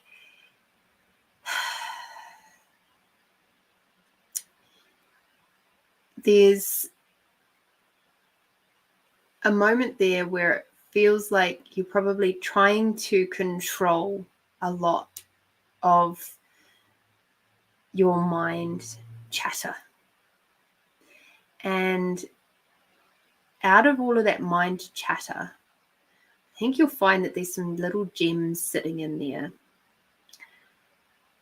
If you allowed them the freedom to be seen and heard, like maybe you've got some bloody good ideas about the different ways that work could run, and some different possibilities of different procedures or a workflow that might actually work a bit easier, or a different piece of equipment or something like that. But you're doing a little bit too much monkey mind, and you're not allowing it's like your head's being weighed down. Your head's being weighed down by how much you're overthinking things. Okay. So the Page of Swords is like the newbie. And I'm sure you're probably still maybe feeling a little bit like the newbie at work. You've been there for a little while now. So maybe it's time. And saying that, I've been at my job for like 20 months now. And it's only now that they're starting to see, like my managers and stuff are starting to see a bit more of the fullness of who I be. Up until then, I was just proven that I could be a good worker. The next card that we've got for you is the Sun card. So this is obviously the young person, the inner child, if you like, but it's reversed. So you're not letting your inner child out. This job is, or you in relation to this job, you're not letting your fun side out very much. You're not letting your joyfulness out as much. You're being a little too serious for your own good. So it's time to just allow yourself the space to have a little bit more fun, not be quite so serious, whether that be at work or maybe after work. Are you taking some of your work shit home? Like the work stress home? If that's the case, do some work around, like do some practices around letting that stress go. Okay, just cool. All right.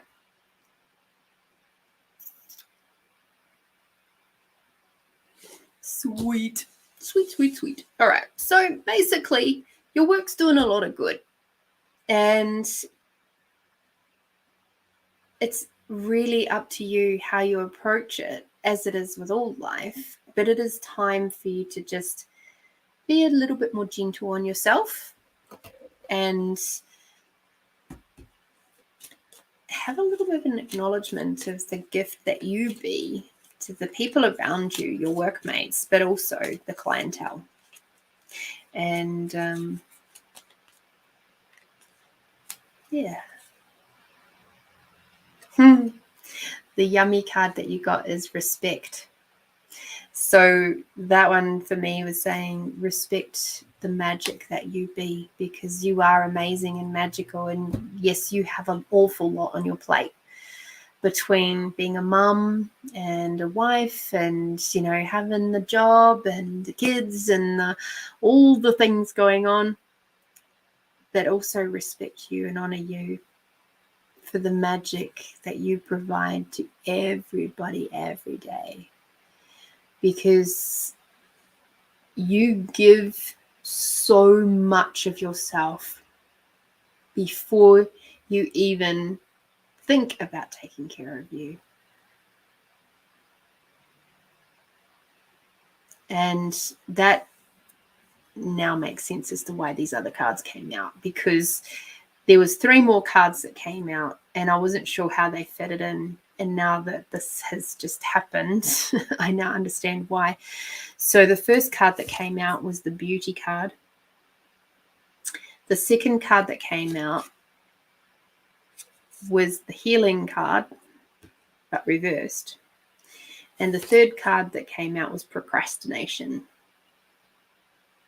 So what I'm seeing there is that you are a beautiful being. You can't necessarily see it yourself. You're not choosing to see how much of a contribution and how magical and what a beautiful woman you are. And because you're not seeing that and acknowledging that for yourself, your own beauty, and I'm not just talking about, you know, skin condition and lack of wrinkles or grey hairs or whatever it is. I'm talking about the magic that you are on the inside. Because you're not allowing yourself to do that, you're blocking your healing a little bit. You're slowing your healing down, and your healing of the other life stuff that you're here to do, your other karmic stuff that you're here to rebalance and all that sort of stuff. You're sort of slowing that down a little bit. And I know that because of the procrastination card. So you're procrastinating about your healing. Okay. So just be aware of that too. Okay. You got this. You're amazing.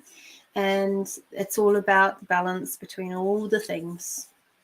All the things. Okay. I hope that helps, Edwina. I truly do. And thank you so, so, so much for your donations. So grateful.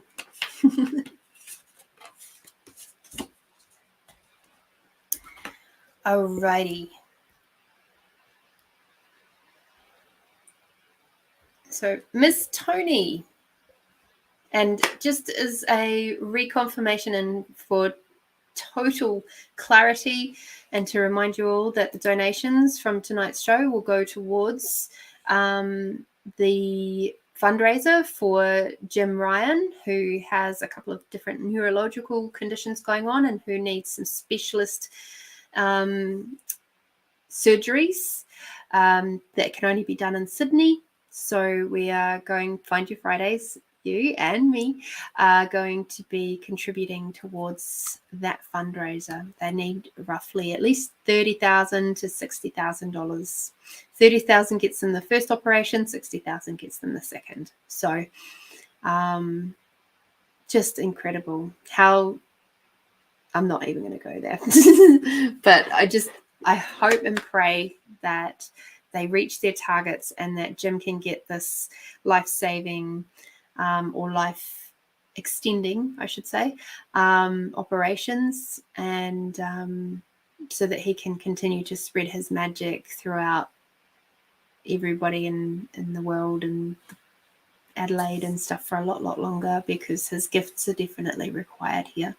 He is an amazing healer in his own right, and the fact that he's with Jo, who's a good friend of mine, and she's also an incredible sound healer and just businesswoman and all, like she's just amazing. So the two of them together are a right little power couple, and in many ways.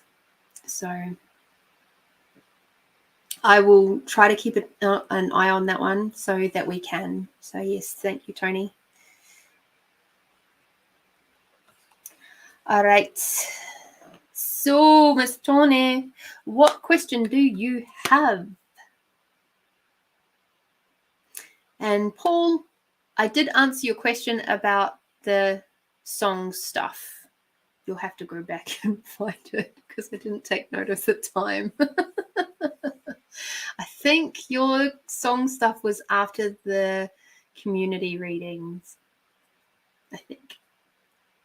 But in summary, it was, what do the lyrics mean to you? The lyrics that are going around and around and around in your head, the song that's going round and round in your head. What does the lyrics mean to you? What is the song? What is the energy? What is the emotion, the feeling that's coming up with that song? And just do a little bit of digging around that. Maybe do some, I didn't mention this before, but I'll mention it now.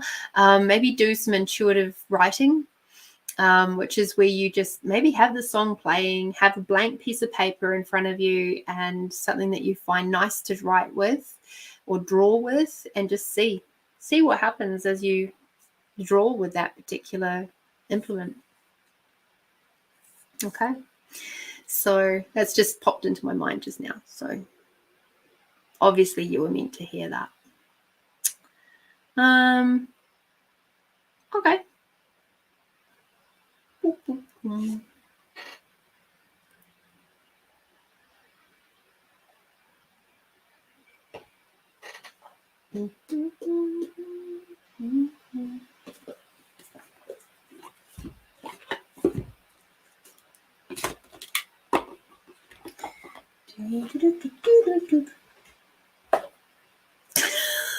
I have to be really, really careful about humming songs while I'm doing this, because you can get copyright strikes if you hum something too much, too long, or too well, too long. Hi, Christine.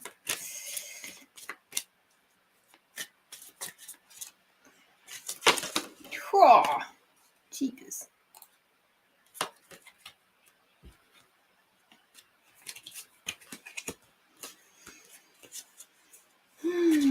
Yeah, it actually scans it on YouTube, because this is streaming not only to Facebook land where you are, but also over to YouTube. And that's why a lot of people, when they, like YouTubers and stuff, when they do songs, they'll sing it really badly or slightly in a different tune with the words, but a different tune, because the auto bot thingy whatsits that keep an eye on all of that sort of thing will pick it up and will give it a copyright strike if you're not careful. Which then means, of course, you can't make money from it. Not that I'm making money from the YouTube land yet, but who knows? Maybe in the next year we will get there. Oh dear. Having beautiful people like Paul and Christine popping in, and Debbie and all that sort of stuff. They're popping in from YouTube land. And I'm grateful for you all, because you're getting my view counts up.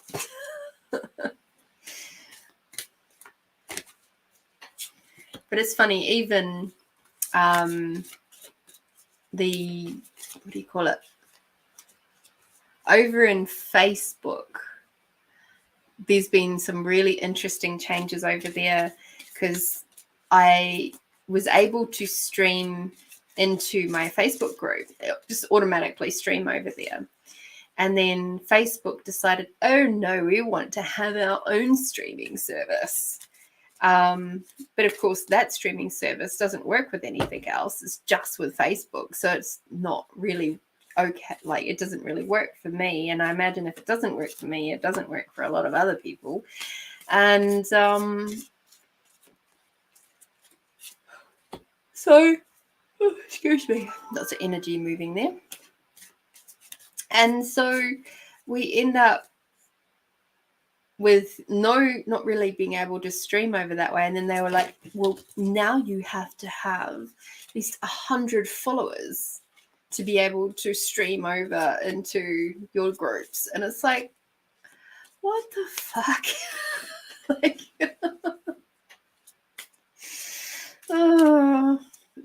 Facebook, stop trying to be YouTube or Instagram or any of those other social media platforms. Just do what you do really well. It's just ridiculous. But anyway, I'm grateful that we can still stream from this platform, which is StreamYard, over into Facebook land, and I can stream up into YouTube land, and that's awesome. I love that. I can still do that.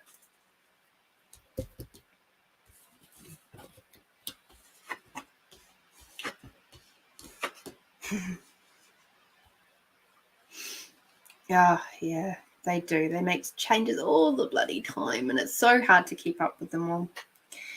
So I don't try. When something slaps me in the face, then I take notice. Other than that, nope. Okay. So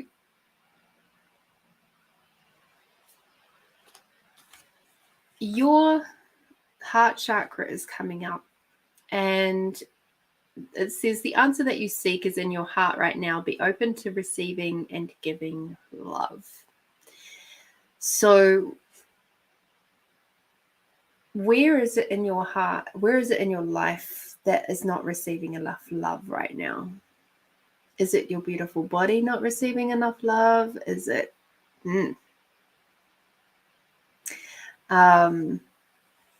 is it maybe a relationship that you've got that isn't receiving enough love? There's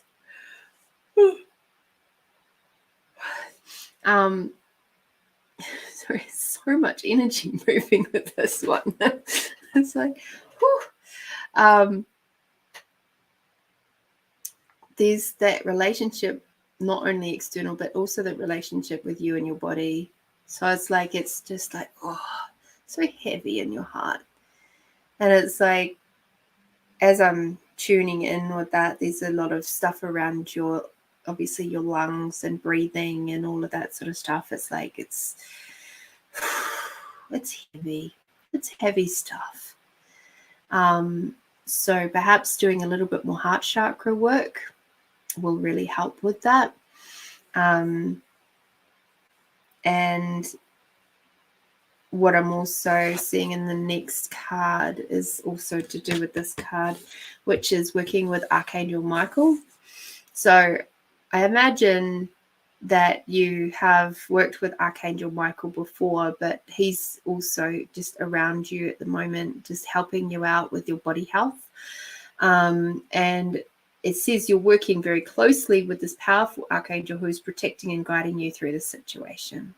Okay, so with your health and well-being, just actively call on Archangel Michael, because your spirit, your being will already be doing that. But it's like, just come right back and actually physically ask as well, and ask him to work with your heart chakra.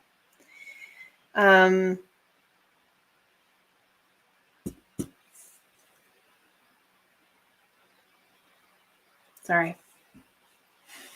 This next one is your parents. So your parents are working very closely with you at the moment, and they're wrapping you up with their love, because they don't want to see you in pain.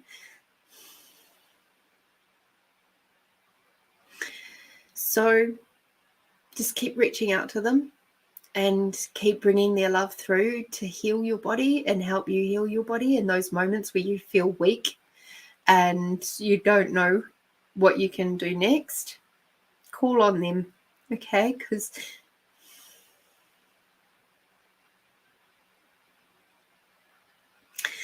they are very, very much in and around you at the moment. And they have so much love for you.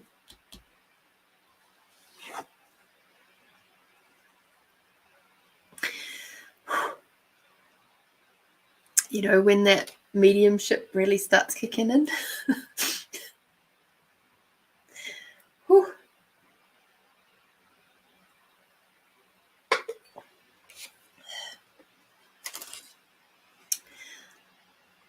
I just wish to acknowledge that you are really lucky. You are lucky to have parents who have loved you that much. It's quite overwhelming, but in a really good way. In a really, really good way. That level of love is not that common in our circles. Quite often we come to our gifts in the spiritual sense through a lot of pain and a lot of neglect. But your parents are not like that at all. And I can see that since they've crossed over, their love for you is even greater. It is amplified so much. And that's a beautiful thing. So,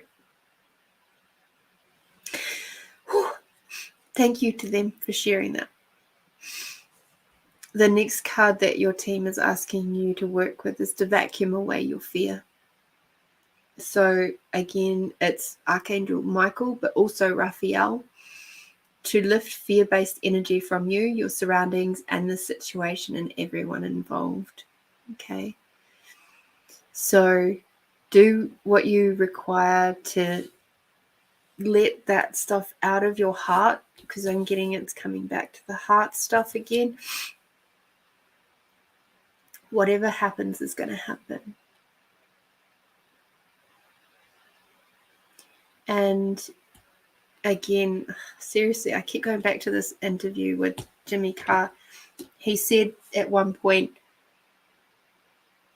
if you really want to see a motivated person, have a look at somebody who's only got 6 months left to live. And I'm not saying that that's you.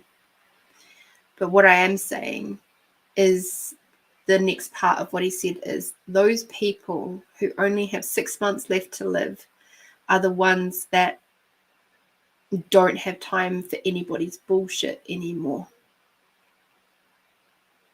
They don't have time for the time wasters. And I guess that's the main message, is you don't have time for the bullshit anymore. And that includes from yourself, the bullshit of fear. It's like that your procrastination, all of that stuff, it's fucking gone. It's now or never. So whatever you desire to do in your life, it's now or never. Okay? 2 seconds.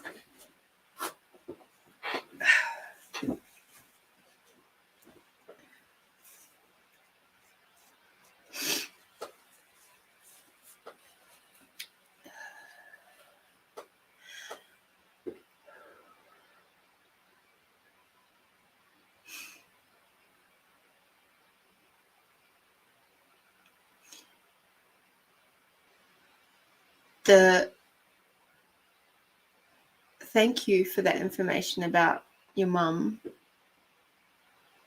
as I was reading that, she was saying it wasn't that I didn't want to know you.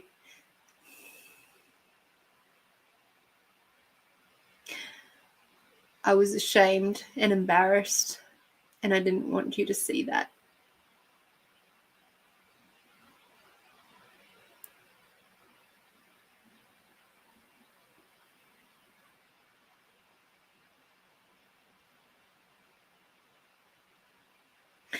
And she also said thank you for forgiving her.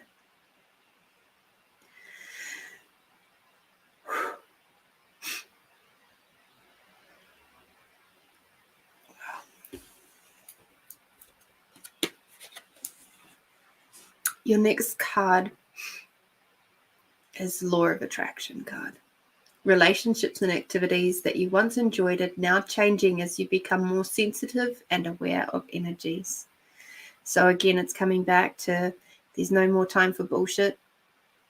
No more time. Okay?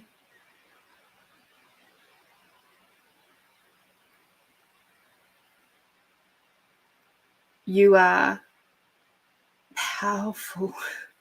You have, when I tune in on your energy, it's so fucking big. It's potent. And there's like this massive energy of creativity and communion and working with people, and just it's like this. I see a lot of alchemy around you, and it's like just lean into that big time and work with the people that are going to contribute to that with you, and just keep going with your creations, keep going with your school stuff, your teaching and all of that sort of stuff. Just fucking keep going. Keep doing it for as long as you possibly can. And when those fears come up, fucking let them go. You go, there's so many ways to get rid of fears. I know you know lots given your experience and stuff. You know, the writing it on, this is more for the people who are watching and kind of going, oh, okay, how do you get rid of fear? There's a lot of different ways. There's one of them is to write your fears on a piece of paper and burn it. There's another way is to, again, write it on a piece of paper, put it in a box. Imagine it's a letterbox going straight to God. You can put it, not have to write it down, but you can speak it to the moon, like when it's a full moon or a new moon. There is other ways of doing it, where you can bury it in the ground. There's just so many. There's other things you can do, like the energy of that creation. You can put it with a bit of selenite to cleanse it. There's just so many ways you can do things to clear that energy, to let it out of your heart. You can listen to certain vibrations, certain sound bowls or songs on playlists and things on YouTube or Spotify or whatever channel you've got. If you've only got YouTube, cool. There's heaps of stuff there. Like we have sort of healing type music going all the time here, mainly for the dog, to be fair. But Alex has his sleep music that he uses, and there's some more that is played for the dog on the other lounge room TV.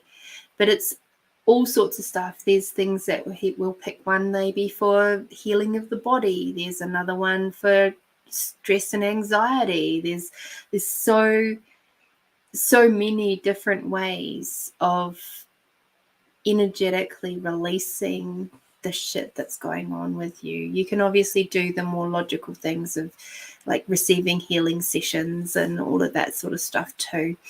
But if you're not got access to somebody who can do healing sessions for you, then do some of those other things.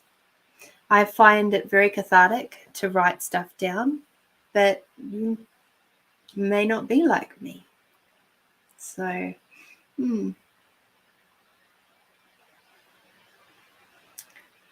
yeah. And of course, there's guided meditations, and there's just sound vibration stuff. Sometimes just having a good old boogie, dancing your fears away, is a really good way to do it too. Get your body moving. And I wonder if there was something in the thing, in that post I put up.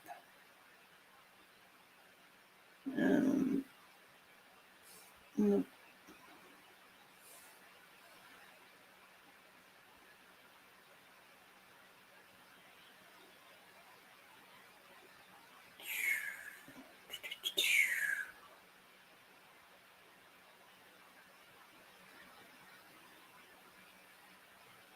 it is. Angry, burnt out, overthinking, anxious, stressed, sad, lazy, impatient. Stressed, fear, stress. And it's kind of like an exercise thing. Anxious is breathing. Overthinking is to write it down. If you're angry, if you're fearful and angry, you can sing. That actually works really well. If you're sad, express some gratitude.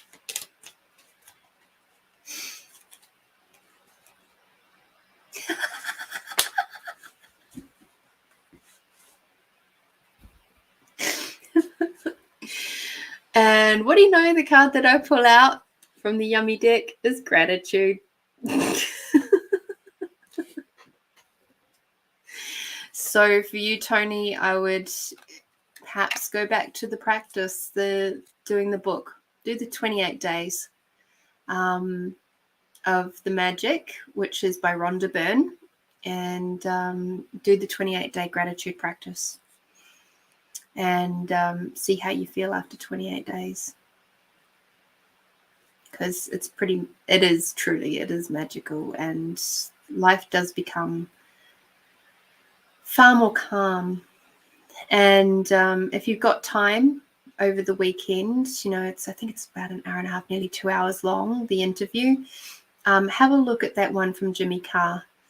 Like I said, him as a comedian, it's not so much my thing, but him as a human being having a philosophical type life conversation, very interesting guy, and very knowledgeable. Certainly have a lot of time for those kinds of conversations.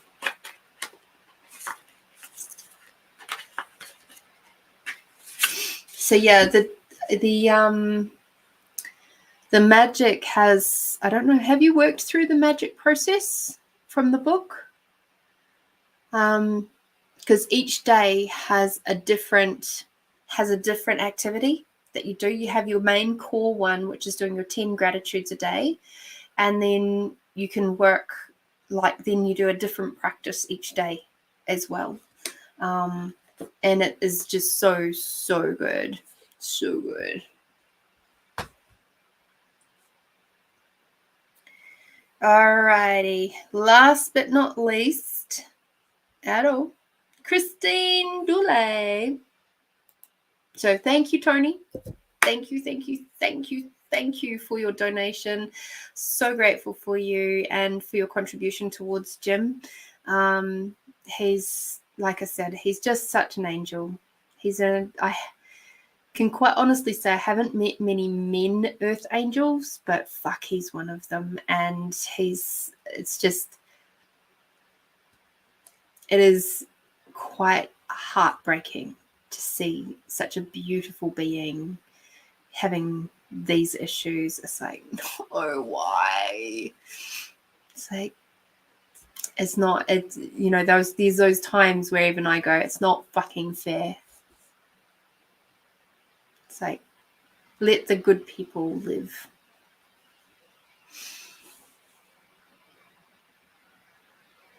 highly recommend the book. All right. Alrighty, Miss Christine, I have to find your question. All right.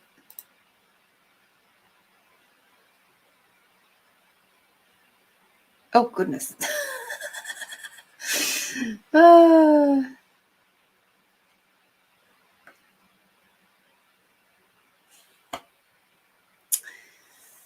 Okay. I was wondering when I would get some questions about this from my American cohorts.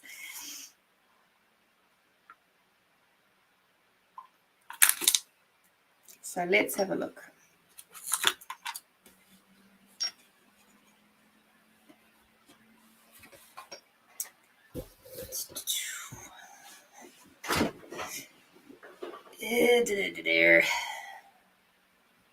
What's her name again?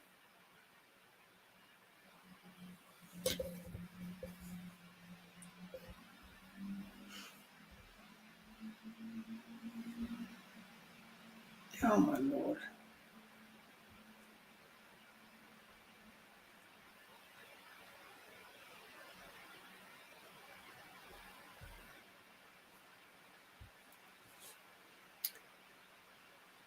Yes.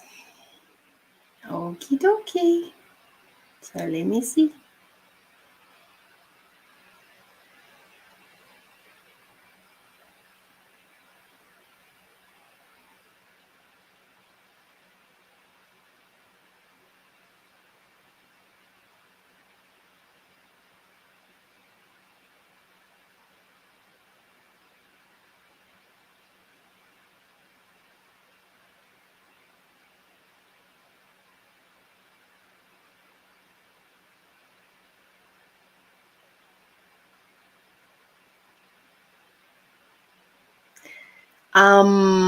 For the first question, Christine, it's undecided at this point. It's not a yes, it's not a no. My pendulum is literally going round and round in circles. It's like so I can try with a different pendulum and see if we get a different result. Oh dear. I'll try with my carnelian instead.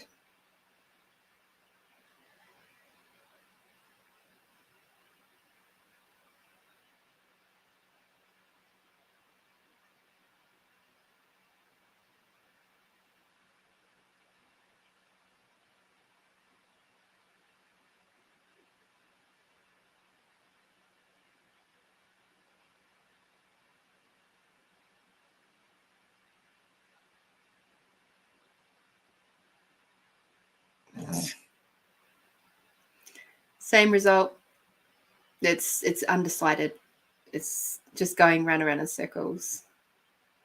And as soon as I said it's undecided, it went yes, it's undecided. Okay, so if Harris wins, should she transfer the stocks to CD?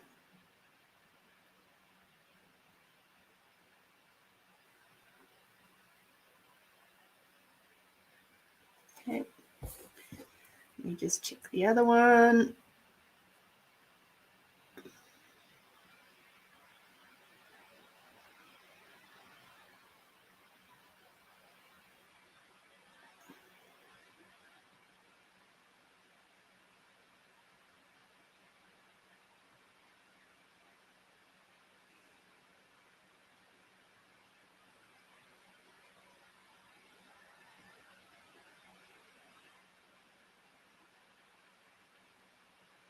Cool. Let me just check the other one just once more.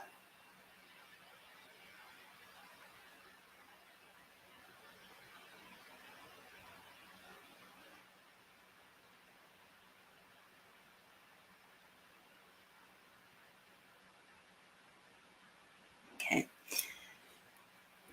Now, I'm not an advisor, a financial advisor in any way, shape, or form. You can use I would prefer you use your own awareness over what to do in these sorts of financial situations. So just for fun, the pendulums were saying, like I said, it's undecided which way it's going to go yet. It's from a very, very outside perspective, and this might be quite controversial. While America has had a non-white president, I'm personally not sure that America is ready for a female president just yet. So there's that to consider. And I think that's a part of why it's undecided, given that the previous person has decided to bow out for whatever reason. I don't really need to know why. And so that's put Miss Harris up there, which is cool. It's very much a tricky situation for the people to go with, which way do you go? And I'm not going to put too much talk about either side. I'm not that au fait with the politics over there, but at the same time, I just keep a light eye on what is going on, seeing as Australian politics seem to like to try and follow it like it's a big brother or something, and it's just ridiculous. But anywho, as far as your second question, I got if H wins, that it was a bit more of a yes to transfer. But if T wins, no, keep it. So I don't know what's going to happen. That anything could happen. And as I said before, would much rather you use your intuition around these types of choices and decisions. Okay. So yeah, just for you, just for fun. Both pendulums came back with exactly the same answers of a for the first one, and then a yes for the second, and then I also did the opposite, and it said a no. So if T wins, it was a no. If H wins, it was a yes. So there we go. All right. So thank you for popping in and having a bit of fun with us. I appreciate that very much. Sorry, distracted by the box that my pendulums sit in. All right, so let us take that off now.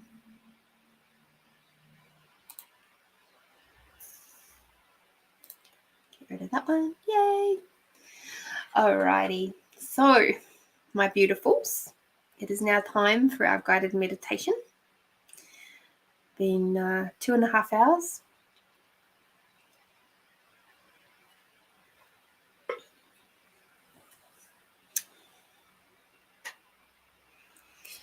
So let me just have a quick look at our reading again.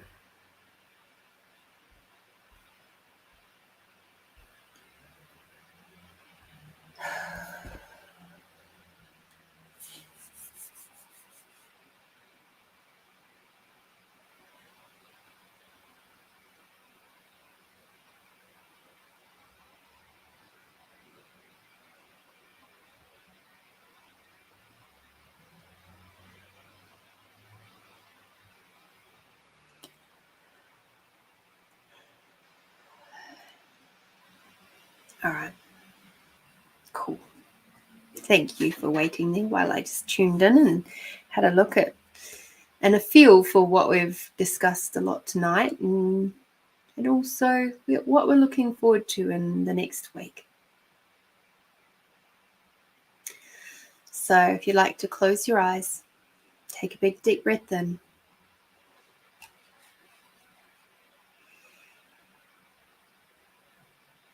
And Taking a lovely big deep breath out.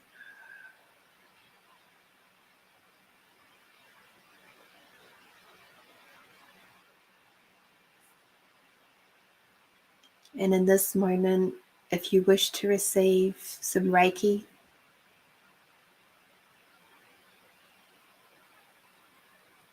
just say yes now in your mind.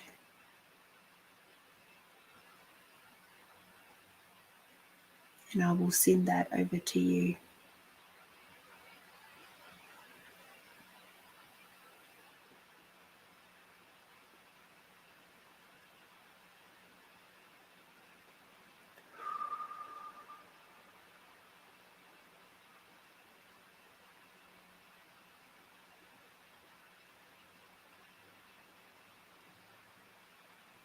You might feel a bit of a building of energy.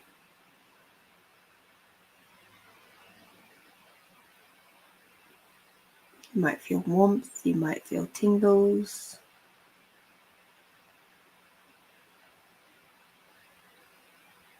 Whatever is required for your beautiful, sweet body,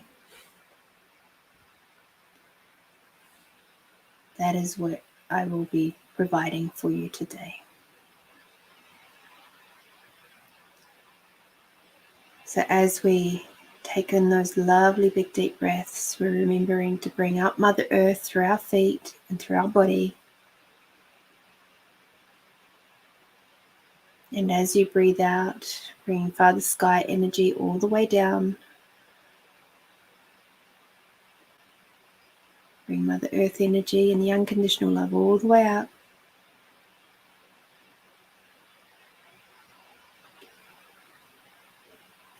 And as you breathe out, bringing Father Sky and the gratitude for everything and everyone all the way down.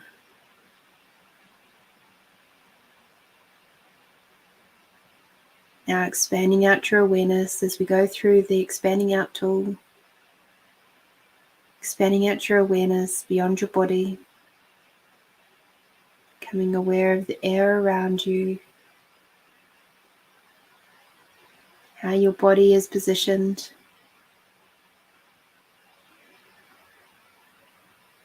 The furniture that you might be sitting on or laying on. And as your awareness expands out, infuse gratitude through every single moment.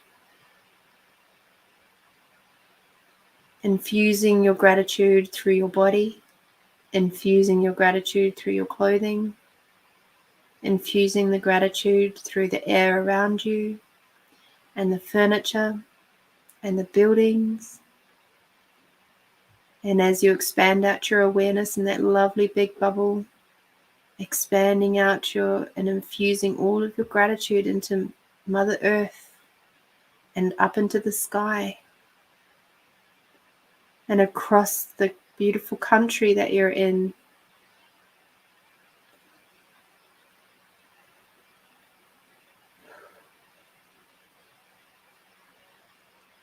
Expanding out your awareness across the planet, bigger than the planet. And as you do so, your gratitude is flowing through and around the whole entire planet.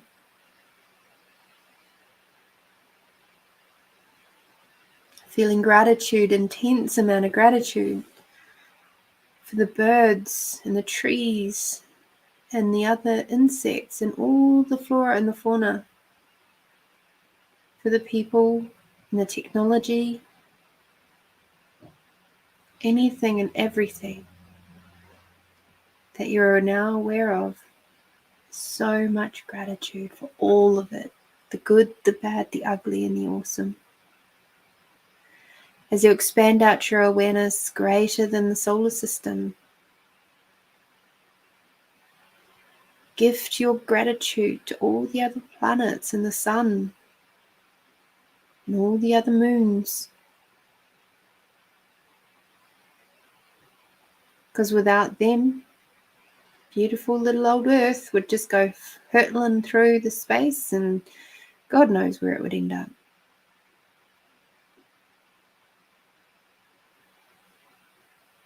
expanding out your awareness and your gratitude throughout the galaxies,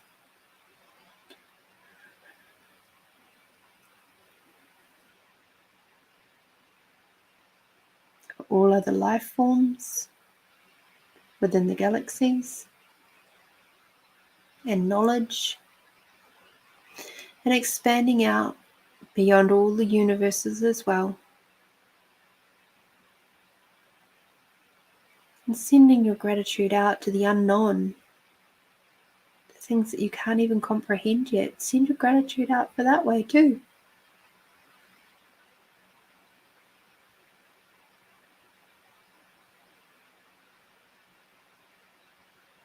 Take a big deep breath in and out. And just know that as you're doing this beautiful extended expansion exercise, the Reiki is running through your body, working through your chakras,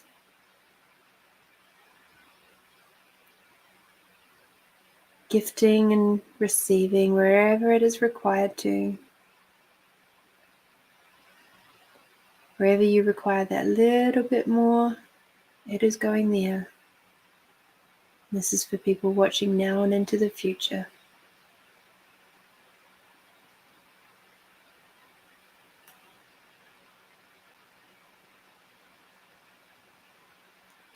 And now as you focus on your body once more, keeping your awareness nice and expanded out, you're going to grab that sense of allowance.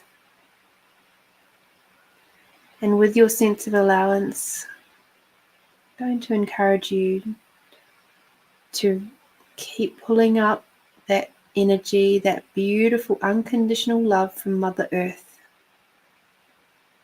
Remembering that it is flowing through your body now. That unconditional love is contributing to every cell and molecule of your body.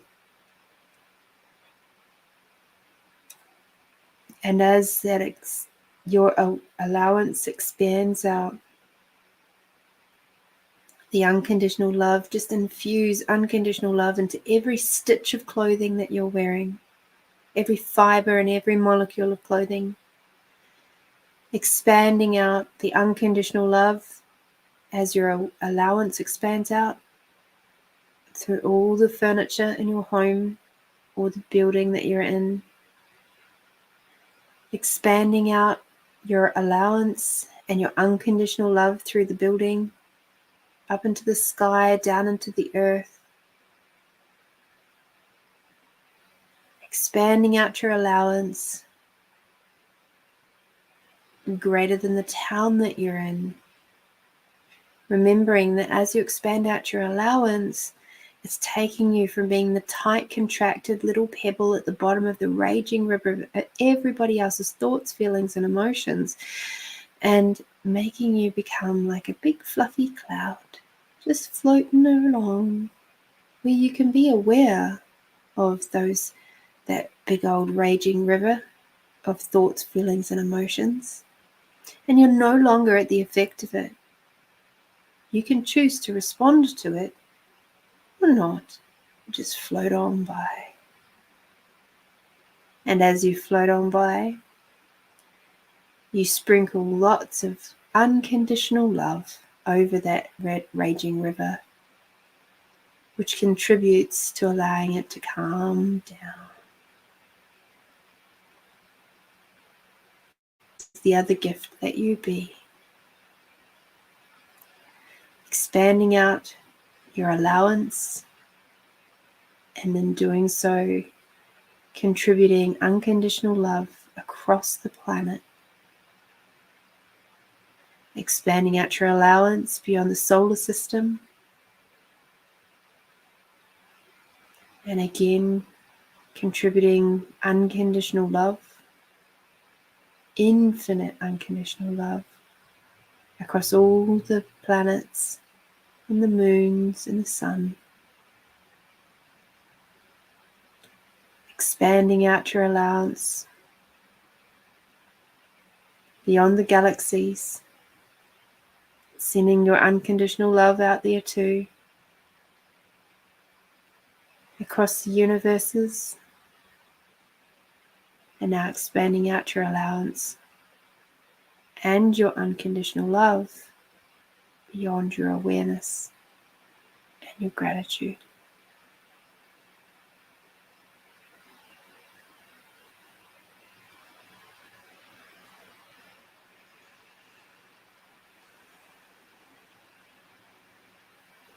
And just as we take this moment to have a nice big deep breath,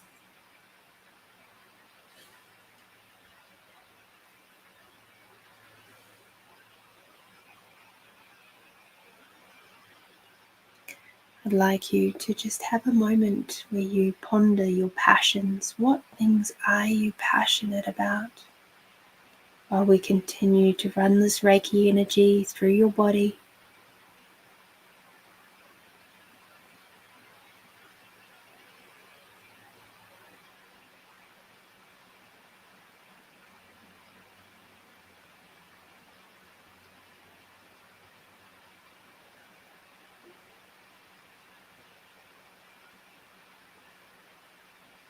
what is your greatest priority tomorrow?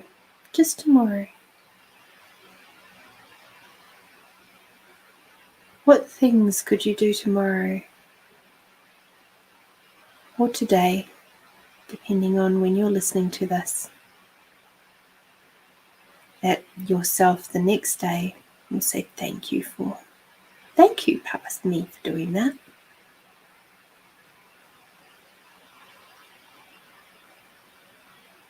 The choice is yours.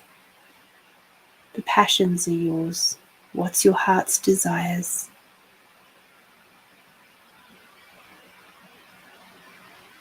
And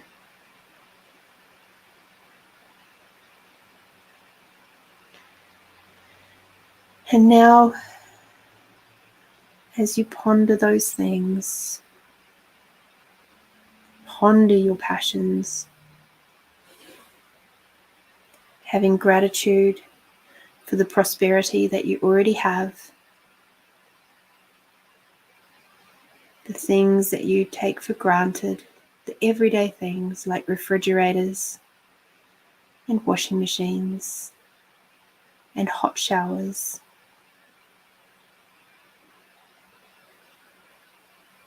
and clean drinking water. All these things.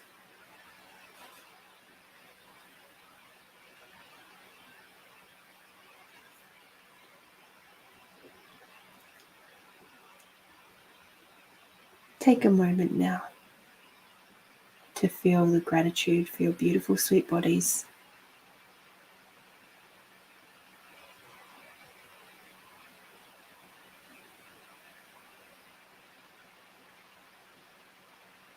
Say thank you, thank you, thank you.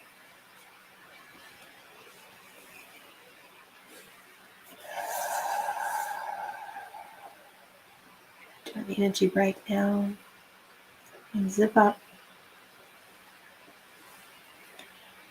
As I encourage you to think about stepping underneath a big, beautiful waterfall. You feel the warmth where you feel the water flowing over and through your body, washing away anything else, any other little fragments of energies which are no longer desired or required. And now stepping out onto the big warm river rock where you feel Mother Earth underneath your feet. You take a big deep breath in, bringing that Mother Earth energy once again, acknowledging her flow coming up through your body. And as you breathe out, bringing Father Sky energy all the way down. Bring Mother Earth and the unconditional love all the way up. Father Sky and the gratitude for everything and everyone all the way down. Once more, Mother Earth and the unconditional love all the way up. And Father Sky, I need gratitude for everything and everyone all the way down. Thank you. It is done. It is done. It is done.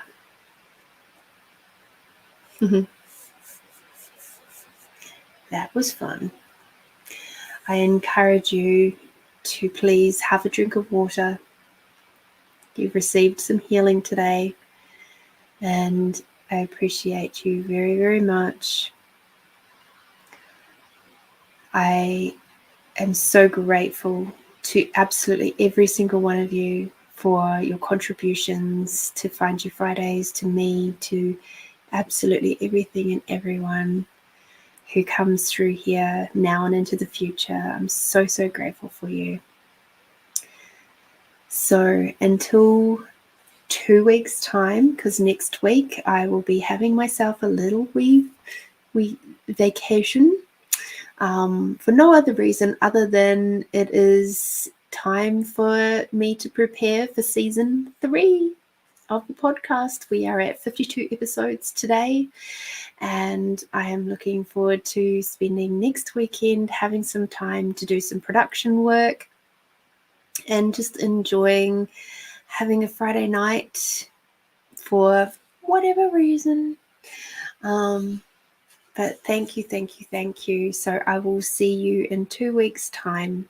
So until then, be bold, be brave, be you, my beautiful friends. And thank you from the bottom of my heart for the last 2 years of Find You Fridays podcasts, 104 episodes so far and counting.